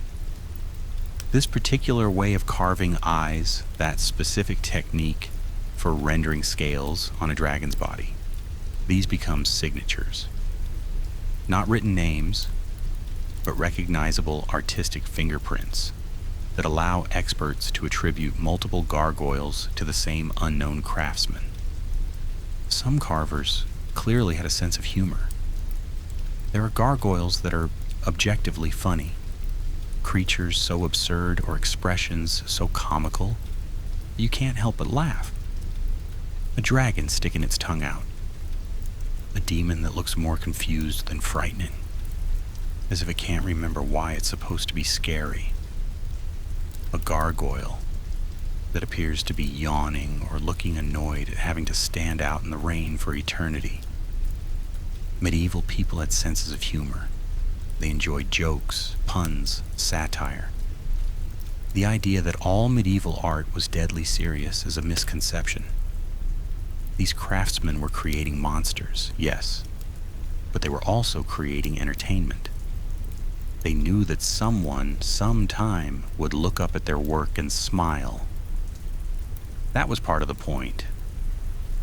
Other gargoyles are clearly experimental. The carver trying something new, pushing boundaries, seeing what's possible. A creature with an unusually complex pose, twisting in ways that challenge the structural limitations of stone. A face with an expression the carver had never attempted before. Sometimes these experiments succeeded brilliantly, sometimes they failed. And you can see where the carver had to improvise, where the stone broke, or the design didn't work as planned, and adjustments were made. There's also evidence of what we might call artistic traditions, or schools passing knowledge from master to apprentice. Certain gargoyle styles cluster in specific regions or time periods. The gargoyles of northern France look different from those of southern Germany, which look different from those of England. Regional preferences emerged, local traditions developed. An apprentice would spend years working under a master, learning not just techniques, but aesthetic sensibilities. How to render a particular expression, which creatures were appropriate for which locations on a building, how to balance functionality, the water needs to flow efficiently, with artistry, the gargoyle needs to look good. The apprentice absorbed these lessons and then added their own innovations when they became journeymen and eventually masters themselves. This created a kind of visual evolution, gargoyle styles changing over time, adapting, sometimes growing more elaborate, sometimes simplifying. The gargoyles of the early 1200s look different from those of the late 1400s. You can trace development, see influences spreading from one region to another, as craftsmen traveled and brought new ideas with them. We also need to consider what it meant, psychologically, to spend months carving monsters, to wake up each day and go to work creating demons, to focus your artistic skill and attention on rendering evil in stone. Some craftsmen carved dozens of gargoyles over their careers. They became experts in the grotesque, specialists in the monstrous. Did this affect them? Did they dream about the creatures they carved? Some probably did. There are medieval accounts of craftsmen becoming overly identified with their work, of stonemasons who spoke about their gargoyles as if they were alive, who gave them names and personalities. This makes sense. Spend enough time with anything, invest enough creative energy into it, and it becomes real to you in a psychological, if not literal sense. A writer knows their characters are imaginary, but can still be surprised by what those characters do in the story.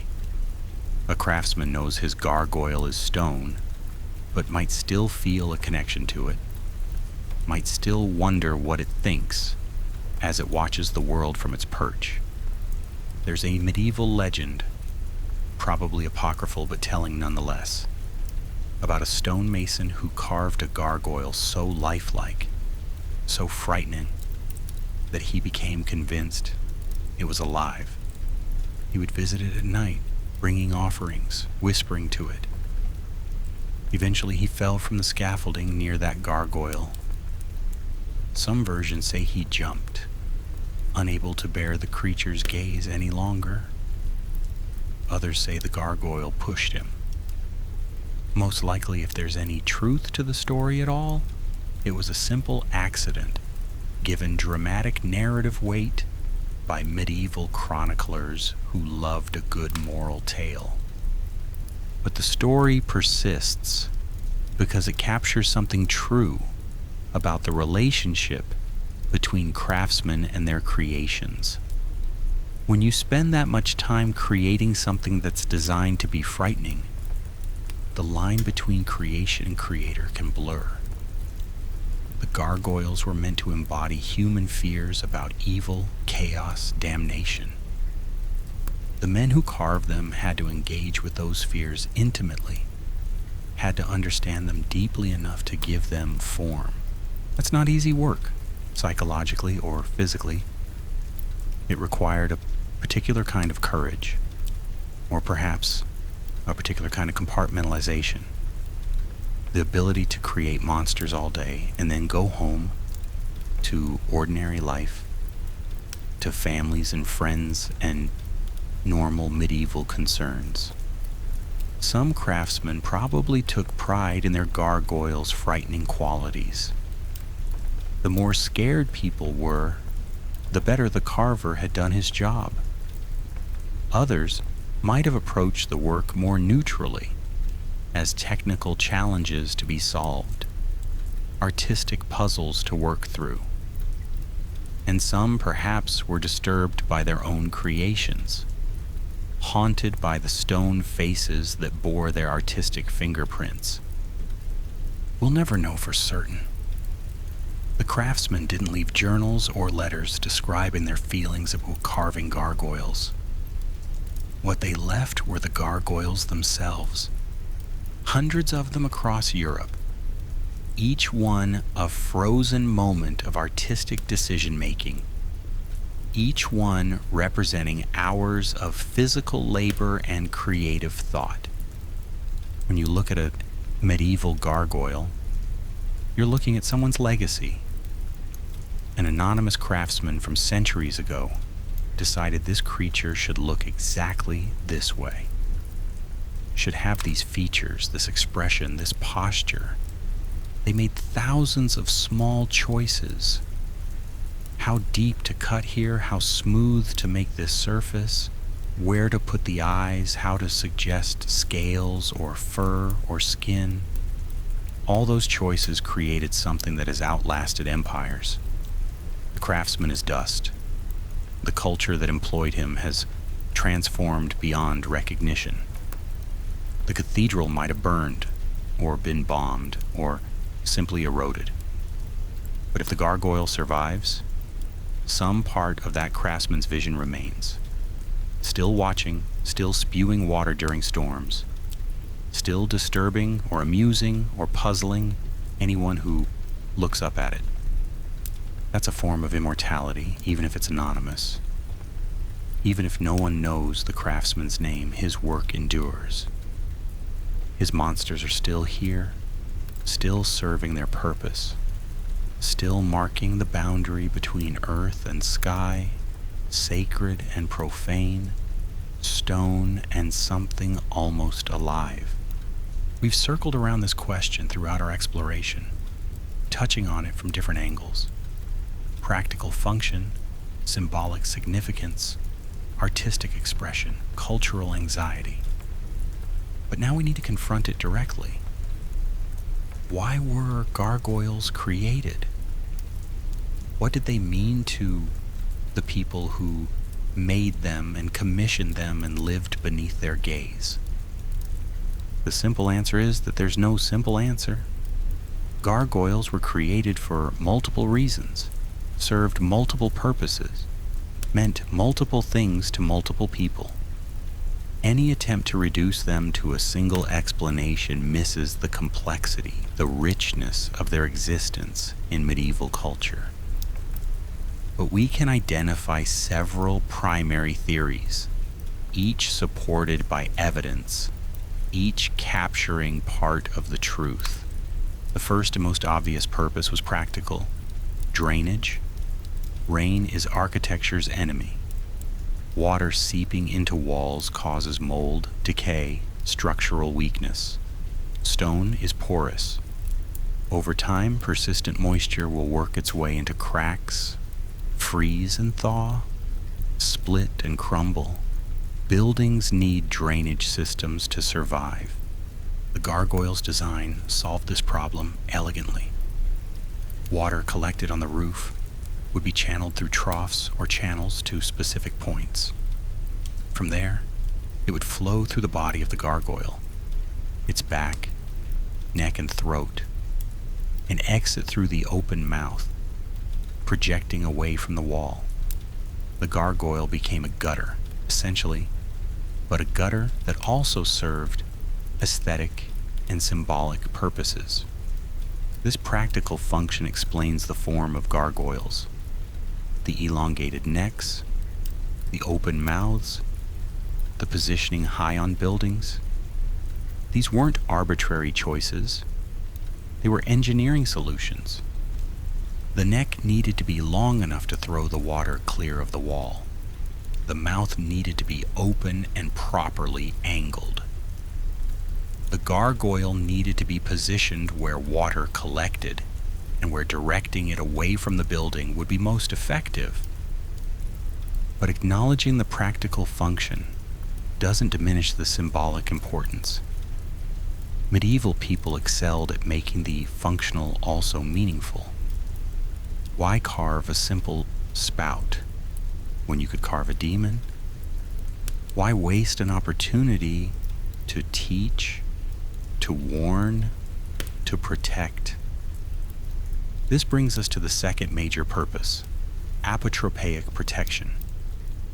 The word apotropaic comes from Greek, meaning to ward off. Apotropaic symbols are meant to protect against evil, to turn away harmful influences. Gargoyles, according to this theory, were meant to frighten away demons and evil spirits. The logic is sympathetic magic. Like repels like. You put a frightening face on your building, and real demons see it and think, this place is already claimed by one of our kind, or this place has its own monsters, better not tangle with them. It's the medieval equivalent of putting a beware of dog sign on your fence, except the dog is a stone demon and the intruders are spiritual rather than physical. This interpretation has medieval support. Various texts refer to grotesque images as protections against evil. The practice of placing frightening faces on buildings to ward off harm predates Christianity. Romans used Gorgon faces for similar purposes. Medieval Christians adapted the practice, baptizing it with Christian meaning but maintaining the underlying logic. A gargoyle glaring down from a church tower served notice that this building was protected, that evil was not welcome here. The monsters on the outside kept worse monsters away. It's a paradox, fighting darkness with images of darkness.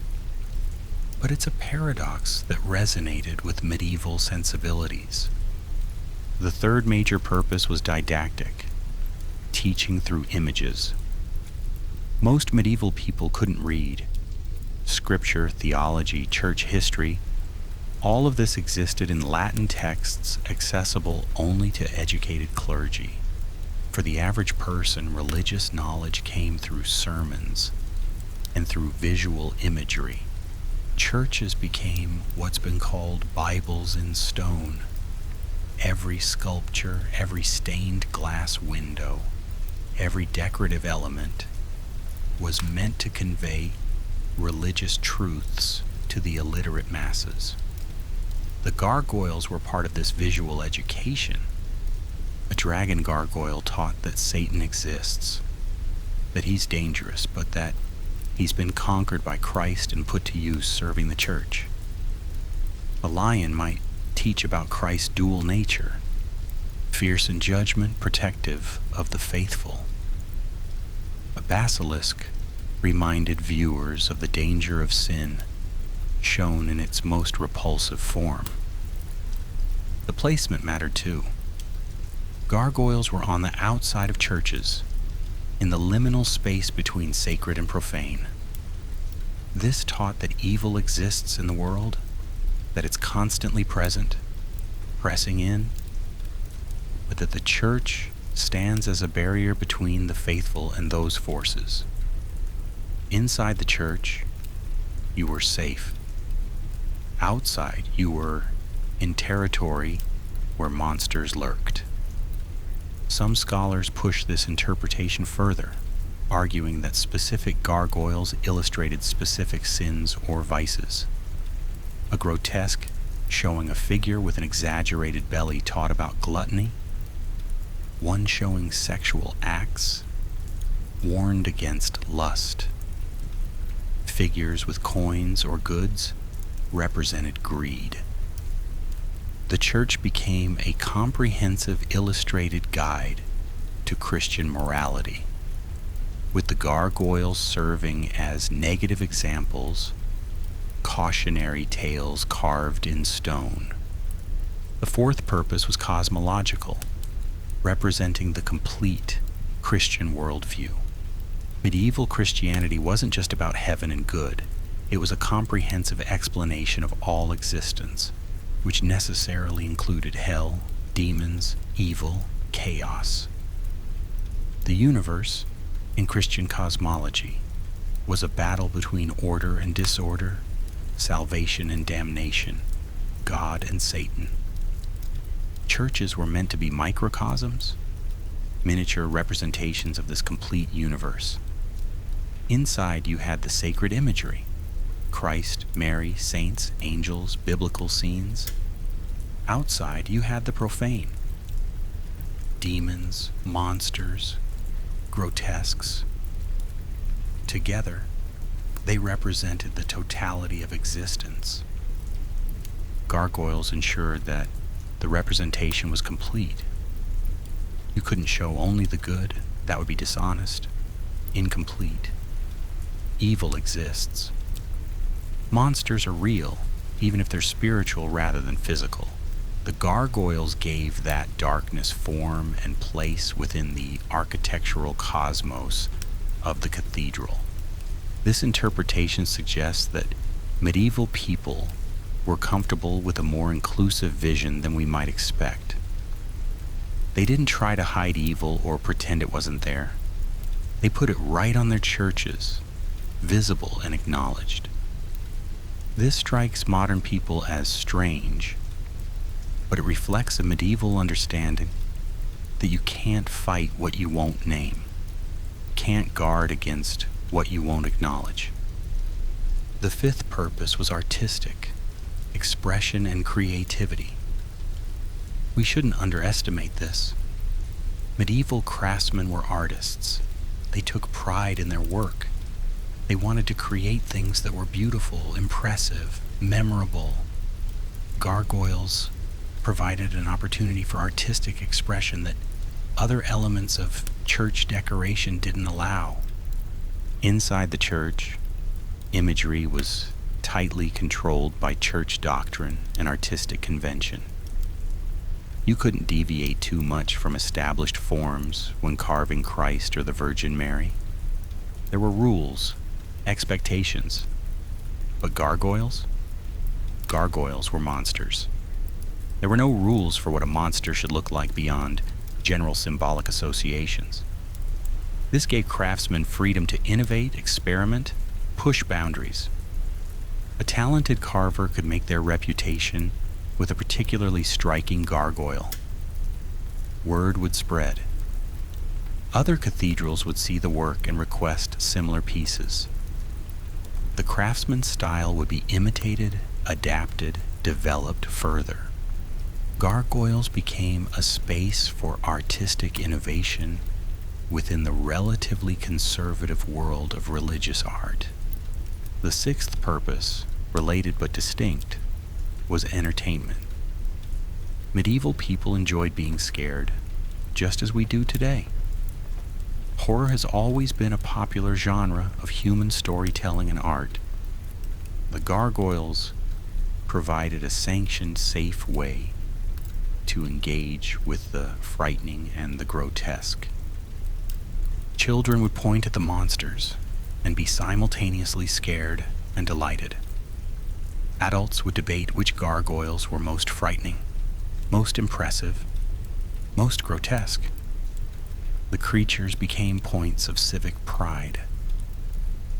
Our cathedral has the most terrifying gargoyles, was something a medieval city might boast about. This entertainment value shouldn't be dismissed as trivial. Entertainment served serious purposes in medieval life. It bonded communities, provided shared experiences, offered emotional release. The gargoyles were horrifying, yes, but in a controlled way. You could look at them, be disturbed by them, and then go about your day knowing that they were just stone, just representations, not actual threats. The seventh purpose was social commentary and satire. Many gargoyles depicted human figures engaged in various activities or professions. These weren't always reverential portraits. Often they were satirical, mocking, critical. Gargoyles showing corrupt clergy, lazy monks, greedy merchants, or vain nobles allowed craftsmen, and by extension medieval society, to critique social problems through art. These critiques couldn't be made openly in most contexts. You didn't directly challenge powerful people in a feudal society without serious consequences. But in the form of a grotesque perched high on a cathedral where few people would look closely, that was safer. The satire worked on multiple levels. The figure was being literally turned into a monster associated with demons and evil. But because they were high up and would erode over time, there was also an implication of transience, of the temporary nature of earthly power and wealth. The noble who seemed so important now would be forgotten, but the gargoyle depicting him would remain, a reminder of his flaws. Finally, the eighth purpose was memorial, preserving individual identity within communal works. Medieval cathedrals were built over decades, sometimes centuries. Hundreds of craftsmen worked on them. Individual contribution could feel lost in the enormity of the project. Gargoyles, especially the more personal ones, the caricatures and self-portraits, allowed craftsmen to leave their mark, to say, "I was here, I made this, remember me." This wasn't selfishness or vanity in the medieval mind. It was a reasonable human desire for acknowledgement, for continuation beyond death. The craftsman couldn't sign the gargoyle with his name, but he could make it distinctive enough that those who knew him would recognize his hand in it, even if later generations would not.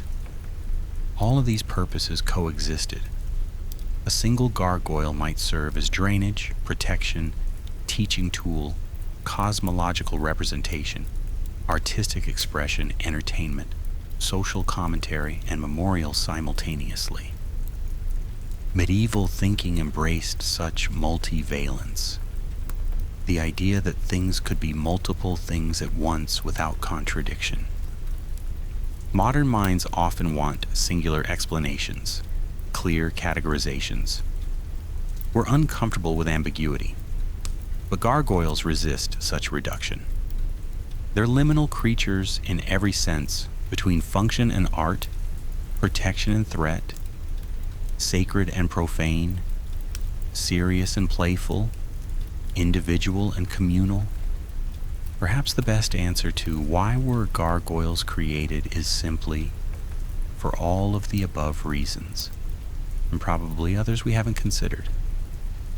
They were created because they solved problems, while creating meaning because they scared people, while making them laugh, because they represented evil while protecting against it, because they allowed individuality within tradition, because they made the invisible visible and the abstract concrete.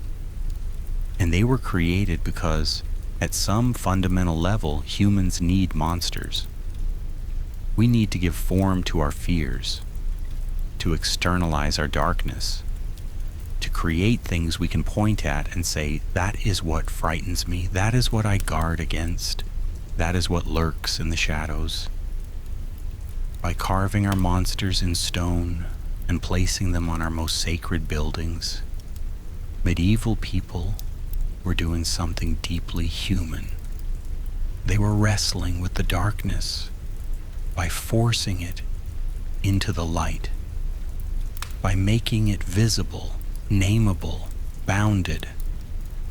The gargoyles watched the medieval world die and the modern world be born.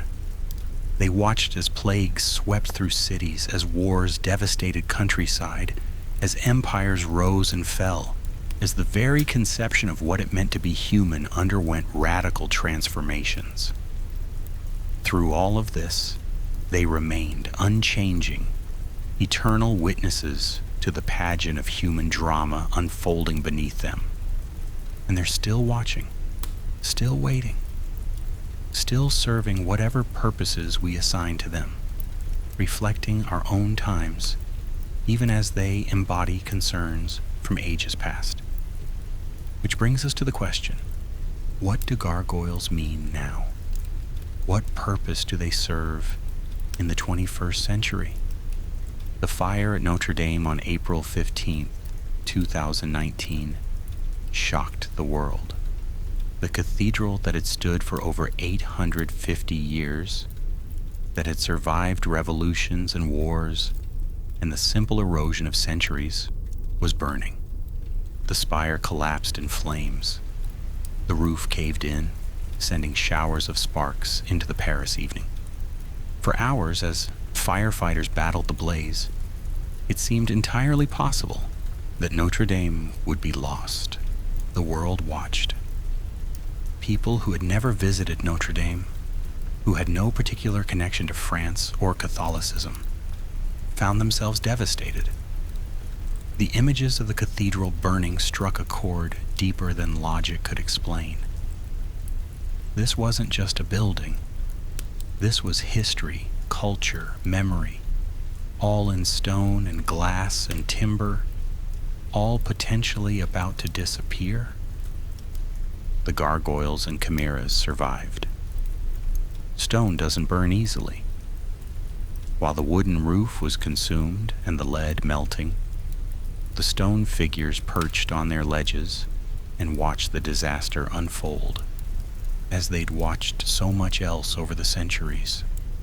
They emerged from the fire smoke-stained but intact, still recognizable. In the aftermath, as the world processed the near loss, the gargoyles became symbols. Images circulated online showing them appearing to weep, though the moisture was just rainwater and condensation. Lestrige, the famous contemplative demon, was photographed, looking down at the cathedral's ruined interior, and people projected emotions onto that stone face. Grief, vigilance, determination. It was anthropomorphization, obviously. The gargoyles felt nothing because they're stone, but the human need to see emotion in their faces, to imagine them as active participants in the cathedral's story rather than passive decoration, revealed something important about what gargoyles have become in the modern era. They're no longer primarily about drainage or devil warding. Most people know nothing about apotropaic magic or medieval bestiaries. The symbolic meanings that were obvious to medieval viewers are obscure to modern ones. You can explain what a basilisk or a green man represented, but that knowledge is academic, learned, not intuitive. Instead, gargoyles have become symbols of continuity, memory, resilience. They represent the past, enduring into the present. They're proof that human creativity and craftsmanship can create things that outlast their creators by centuries. They're reminders that stone remembers even when flesh forgets. This is particularly resonant in our current era. We live in a time of constant change, of digital ephemerality, of planned obsolescence. Our devices are designed to be replaced every few years. Our files exist in cloud servers that could vanish overnight. Our communications are tweets and texts, ephemeral by design. The idea of creating something meant to last for centuries seems almost impossible, certainly impractical. But gargoyles exist. They've been watching cities for 800 years. They'll probably watch for 800 more, barring catastrophic destruction. That permanence is attractive, almost hypnotic, to modern consciousness. We look at them and think about legacy, about what endures, about the relationship between human effort and time. Museums and universities, recognizing this appeal, have embraced gargoyles as symbols of their own continuity and gravitas. New buildings in Gothic or Gothic Revival style include gargoyles, linking contemporary institutions to medieval traditions of learning and devotion. The creatures become literal embodiments of tradition, stone bridges between past and present. Pop culture has taken gargoyles in different directions. They appear in horror films as monsters come to life, animated by curses or dark magic. They're boss fights in video games, environmental challenges, or sometimes allies. Urban fantasy novels feature them as magical creatures, hiding in plain sight, ancient beings, pretending to be mere decorations. All of these modern interpretations share a common thread: the idea that gargoyles are something more than they appear, that there's life or awareness or power hidden in the stone. This echoes medieval beliefs about the spiritual significance of gargoyles, but translates them into secular fantastic terms. The Gargoyles animated series we discussed earlier tapped into this perfectly. The gargoyles were literally alive but turned to stone during the day, forced to be statues against their will. It was a metaphor for feeling frozen, trapped, unable to act. But it was also about protection, duty, the burden of being a guardian in a world that doesn't understand or appreciate you. These themes resonate. How many people feel frozen in their daily lives, turned to stone by routines and obligations? How many feel like guardians of something valuable, family, community, principles, in a world that doesn't seem to care? The gargoyles become mirrors for modern anxieties and aspirations, just as they were mirrors for medieval ones. Street photographers and urban explorers seek out gargoyles, documenting them, sharing images online. There are entire social media accounts dedicated to gargoyle photography from around the world. People collect these images, comparing gargoyles from different buildings, different eras, different countries. The creatures have become subjects of a kind of informal distributed anthropology, ordinary people studying and categorizing them. This documentation serves an important purpose. Many gargoyles are eroding, damaged, or at risk. Air pollution, acid rain, weathering, all of these gradually destroy the stone. In another century, some of the gargoyles being photographed today will be gone, eroded beyond recognition or fallen from their perches. The photographs become archives, preservation through duplication. There's irony here. Medieval gargoyles were meant to be ephemeral in a sense. They'd erode and be replaced. The individual gargoyle mattered less than the tradition of having gargoyles. But modern sensibility treats each one as precious, irreplaceable. We catalog them, study them, mourn when they're lost. We've made them into artifacts rather than functional objects. Gothic subculture has particularly embraced gargoyle imagery. The creatures appear on jewelry, clothing, tattoos. They've become symbols of the outsider, the misunderstood, the monster with a heart. Goths identify with the liminal position of gargoyles, neither fully accepted nor entirely rejected, serving a purpose even when that purpose isn't understood, combining the beautiful and the grotesque. There's something poignant about this. Medieval gargoyles were meant to represent evil conquered and controlled. Modern Goths wear gargoyle imagery to represent themselves, often feeling conquered and controlled by mainstream society. The symbol has inverted, or perhaps revealed, a hidden layer of meaning that was always there. The monster as sympathetic figure, the outsider as guardian. Academic study of gargoyles continues. Art historians, architectural scholars, theologians, anthropologists all bring their disciplinary perspectives to understanding these creatures. New theories emerge, old ones are revised. Digital humanities projects use photogrammetry to create detailed 3D models of gargoyles, allowing for analysis impossible with the naked eye. There's also increased attention to the conservation challenge.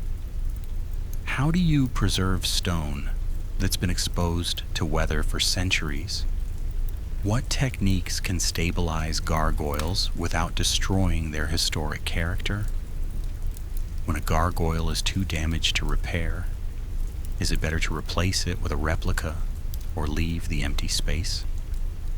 These questions have no easy answers, but they're being actively debated by preservationists. Climate change adds urgency. More extreme weather, more intense storms, more freeze-thaw cycles, all of these threaten medieval stonework. The gargoyles that have survived for centuries might not survive the next century without significant intervention. This has led to increased funding for preservation, but also difficult triage decisions about which gargoyles can be saved and which must be allowed to deteriorate. Some cathedrals have removed original medieval gargoyles, placing them in climate-controlled museums and replacing them with modern replicas. This preserves the originals but arguably destroys their essential nature. A gargoyle in a museum isn't performing its function, isn't in its proper context. It's become an artifact to be studied rather than a functional element of architecture. The replica on the building performs the architectural function but lacks the historical authenticity. There's no perfect solution.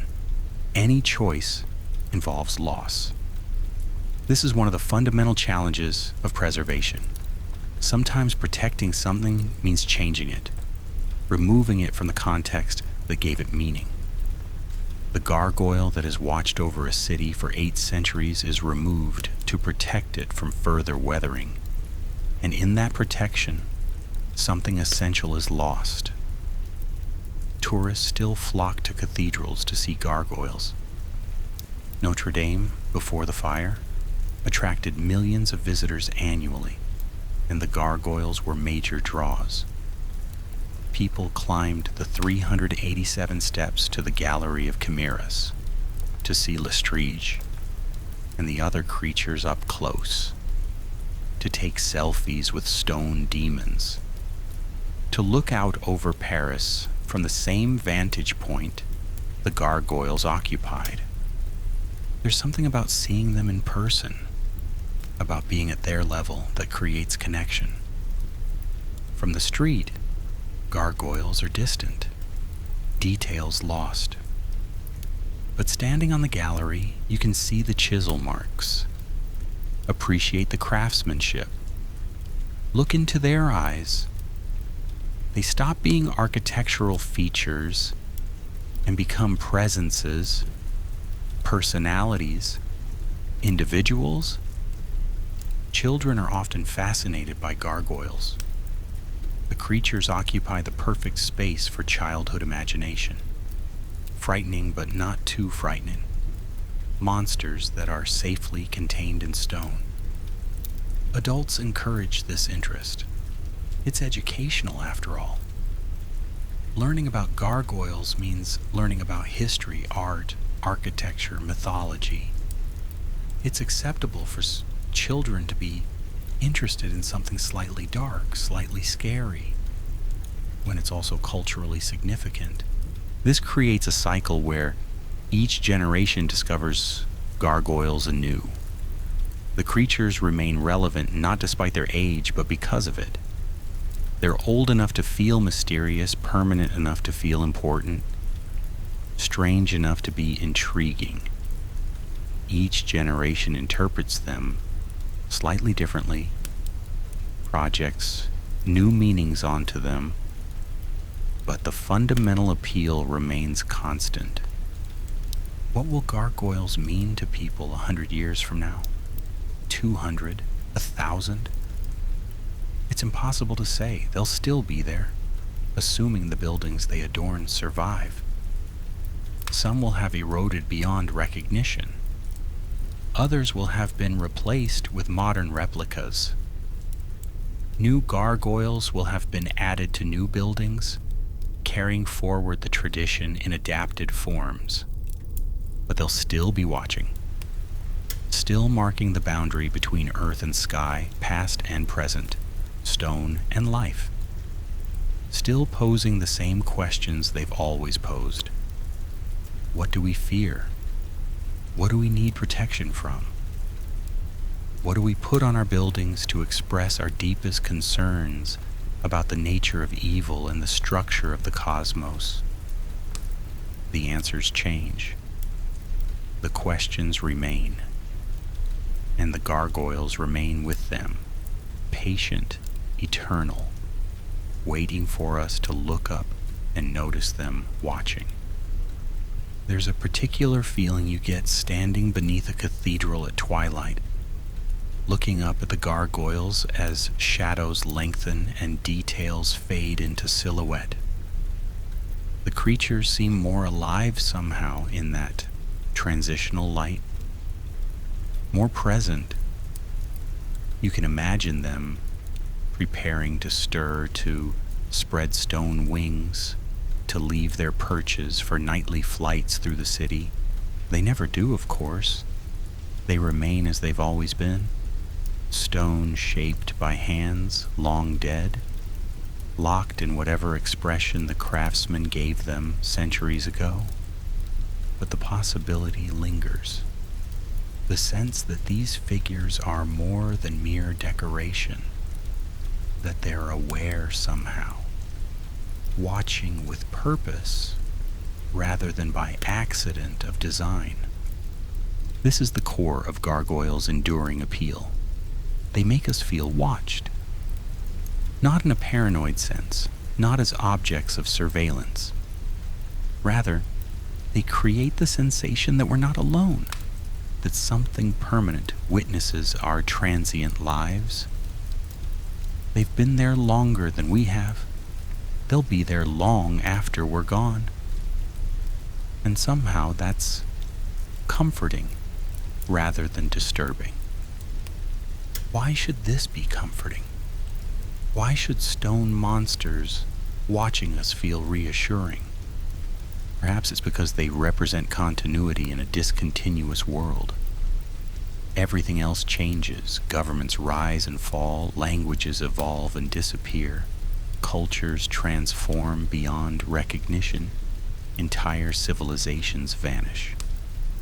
But the gargoyles remain. They watched medieval peasants and modern tourists with the same stone eyes. They'll watch our descendants with those same eyes centuries hence. In a world that often feels chaotic and meaningless, where change happens so rapidly, we can barely keep pace, the permanence of gargoyles provides an anchor point. They remind us that some things endure, that human creativity, once manifest in stone, can outlast the ephemeral concerns that dominated the lives of those who created it. There's also something comforting about having defined monsters. In medieval times, people knew what they feared: demons, dragons, the devil himself.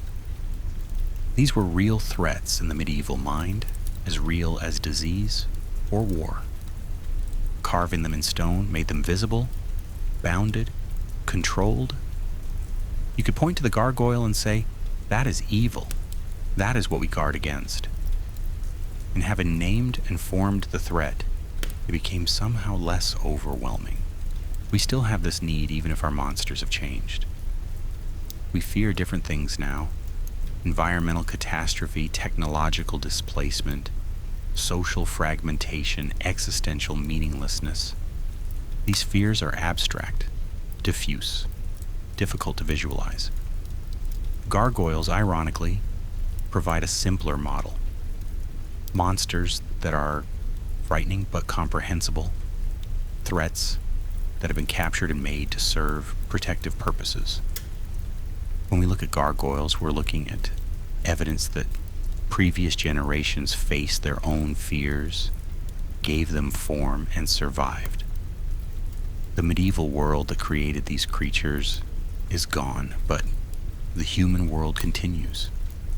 The monsters that seemed so terrifying centuries ago are now curious artifacts, interesting art, subjects for tourist photographs.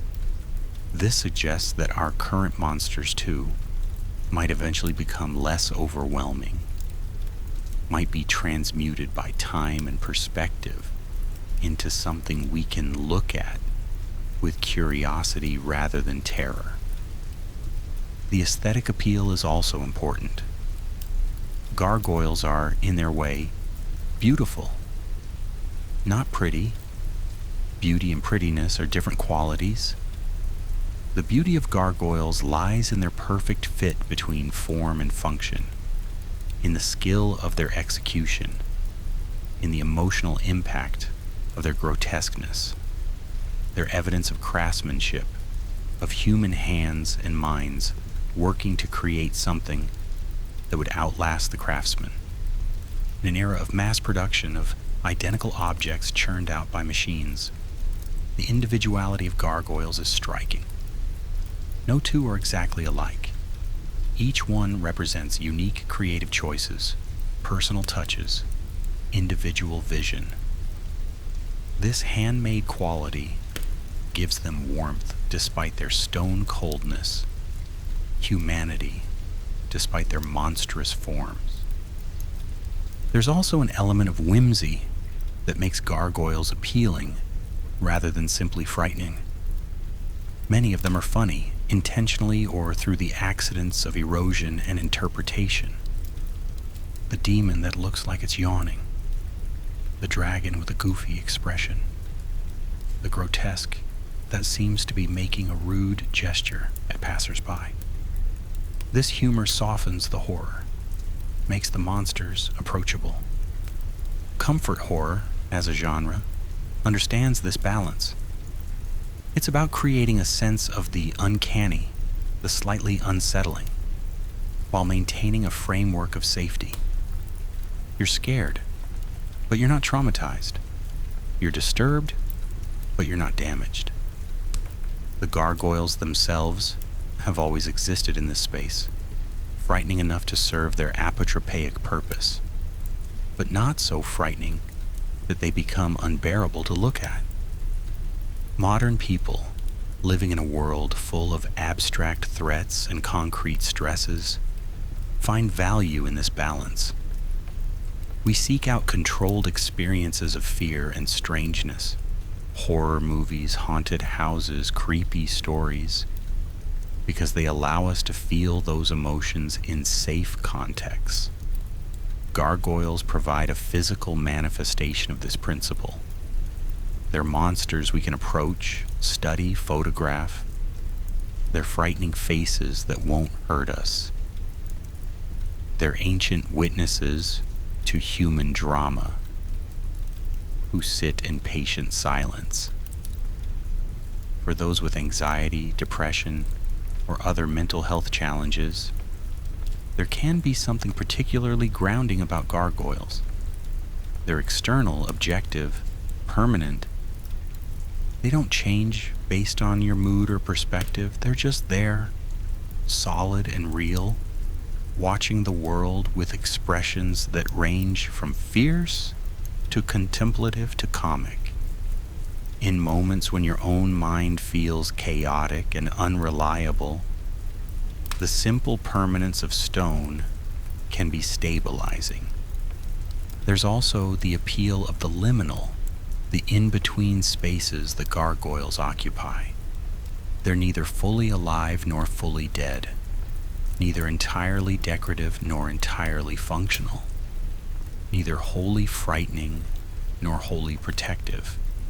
This ambiguity speaks to anyone who feels they occupy liminal spaces in their own lives. neither fully fitting into established categories, existing in the thresholds and transitions between defined states. The modern world is full of liminal people, those between careers, between relationships, between identities, between cultural backgrounds. Gargoyles, perched on the boundaries between earth and sky, sacred and profane, past and present, serve as symbols for this in-between existence. They suggest that liminal spaces aren't just tolerable, but potentially powerful, that occupying thresholds can be a form of guardianship rather than a sign of not belonging. Writers and artists continue to find inspiration in gargoyles, using them as entry points into explorations of monstrosity, beauty, permanence, protection. Each new story or artwork adds to the accretion of meaning around these figures, ensuring they remain culturally relevant rather than becoming mere historical curiosities. Gothic literature, from its 18th century origins through contemporary iterations, has always loved gargoyles. They're perfect Gothic symbols, ancient, mysterious, simultaneously repulsive and attractive, markers of a past that refuses to stay buried. Any story set in an old cathedral or castle almost inevitably mentions the gargoyles, using them to establish atmosphere and foreshadow darker events. But increasingly, stories are moving beyond this, making gargoyles active participants rather than passive scenery. Urban fantasy thrives on the idea of hidden magical communities in modern cities, and gargoyles fit perfectly into this framework. They're hiding in plain sight, ancient beings masquerading as architecture, guardians of secrets and thresholds. These stories resonate because they speak to the human desire for hidden depths in an over-explained world. We want there to be magic lurking beneath the mundane surface of reality. We want the stone faces watching us from buildings to be more than stone. We want to believe that the world contains mysteries our rational minds can't fully explain. Gargoyles facilitate this belief without requiring too much suspension of disbelief. After all, they really exist. They really watch us. The stone really was carved to look frightening. It's only a small imaginative leap from there to supposing they might be something more, might have some vestige of awareness or power or purpose beyond what architects and engineers assigned them. For creative people, gargoyles offer endless inspiration, and their forms invite reinterpretation. Their symbolism invites exploration. Their history invites research. A writer can spend days reading about medieval bestiaries and gargoyle traditions, then transmute that research into fiction. An artist can study the way stone carvers rendered scales or feathers or twisted expressions, then adapt those techniques to new media. Even people who never create art or write stories find value in simply noticing gargoyles. Urban exploration, even in its casual forms, often involves looking up at buildings, seeking out architectural details that others walk past without noticing. Gargoyles reward this attentiveness. They're there for those who take the time to look, who crane their necks and shade their eyes against the sun. This act of noticing is its own form of meditation, of mindfulness practice. It pulls attention away from internal chatter and external stress, focusing it instead on a simple object, a stone face carved centuries ago, still performing its function. There's something calming about this focused attention, this momentary connection with craftsmanship from another era. Photography has made gargoyle watching accessible to everyone. You can't visit every cathedral in Europe, but you can scroll through images online comparing gargoyles from Notre Dame to those at Canterbury, from Chartres to those at the National Cathedral. Digital collections mean that even the most obscure or difficult to access gargoyles can be seen and appreciated by anyone with internet access. This democratization of access changes the relationship between gargoyles and observers. They're no longer exclusively the property of those who can afford to travel or live near significant Gothic architecture. They become global commons, shared cultural heritage that anyone can engage with, study, or simply enjoy. Yet there remains something special about seeing them in person, about standing beneath their gaze, about climbing to galleries and looking into their stone faces from inches away. The physical presence matters. The knowledge that this specific stone, shaped by specific hands, has occupied this specific space for centuries, creates a connection that images can't fully replicate. This is why people still make pilgrimages to see famous gargoyles, why Notre Dame's gallery of chimeras attracts such crowds, despite the climb required to reach it. Lestrige in a photograph is intriguing. Lestrige in person, with Paris spreading out behind you, and the stone creature seemingly contemplating the same view, becomes something more. A shared moment across time. A meeting between your brief human lifespan and stone permanence. As we continue deeper into the 21st century, as technology advances and society transforms in ways we can barely predict, the gargoyles will remain. They'll watch our struggles with climate change, with artificial intelligence, with whatever challenges and triumphs await humanity. They've witnessed so much already. They'll witness whatever comes next.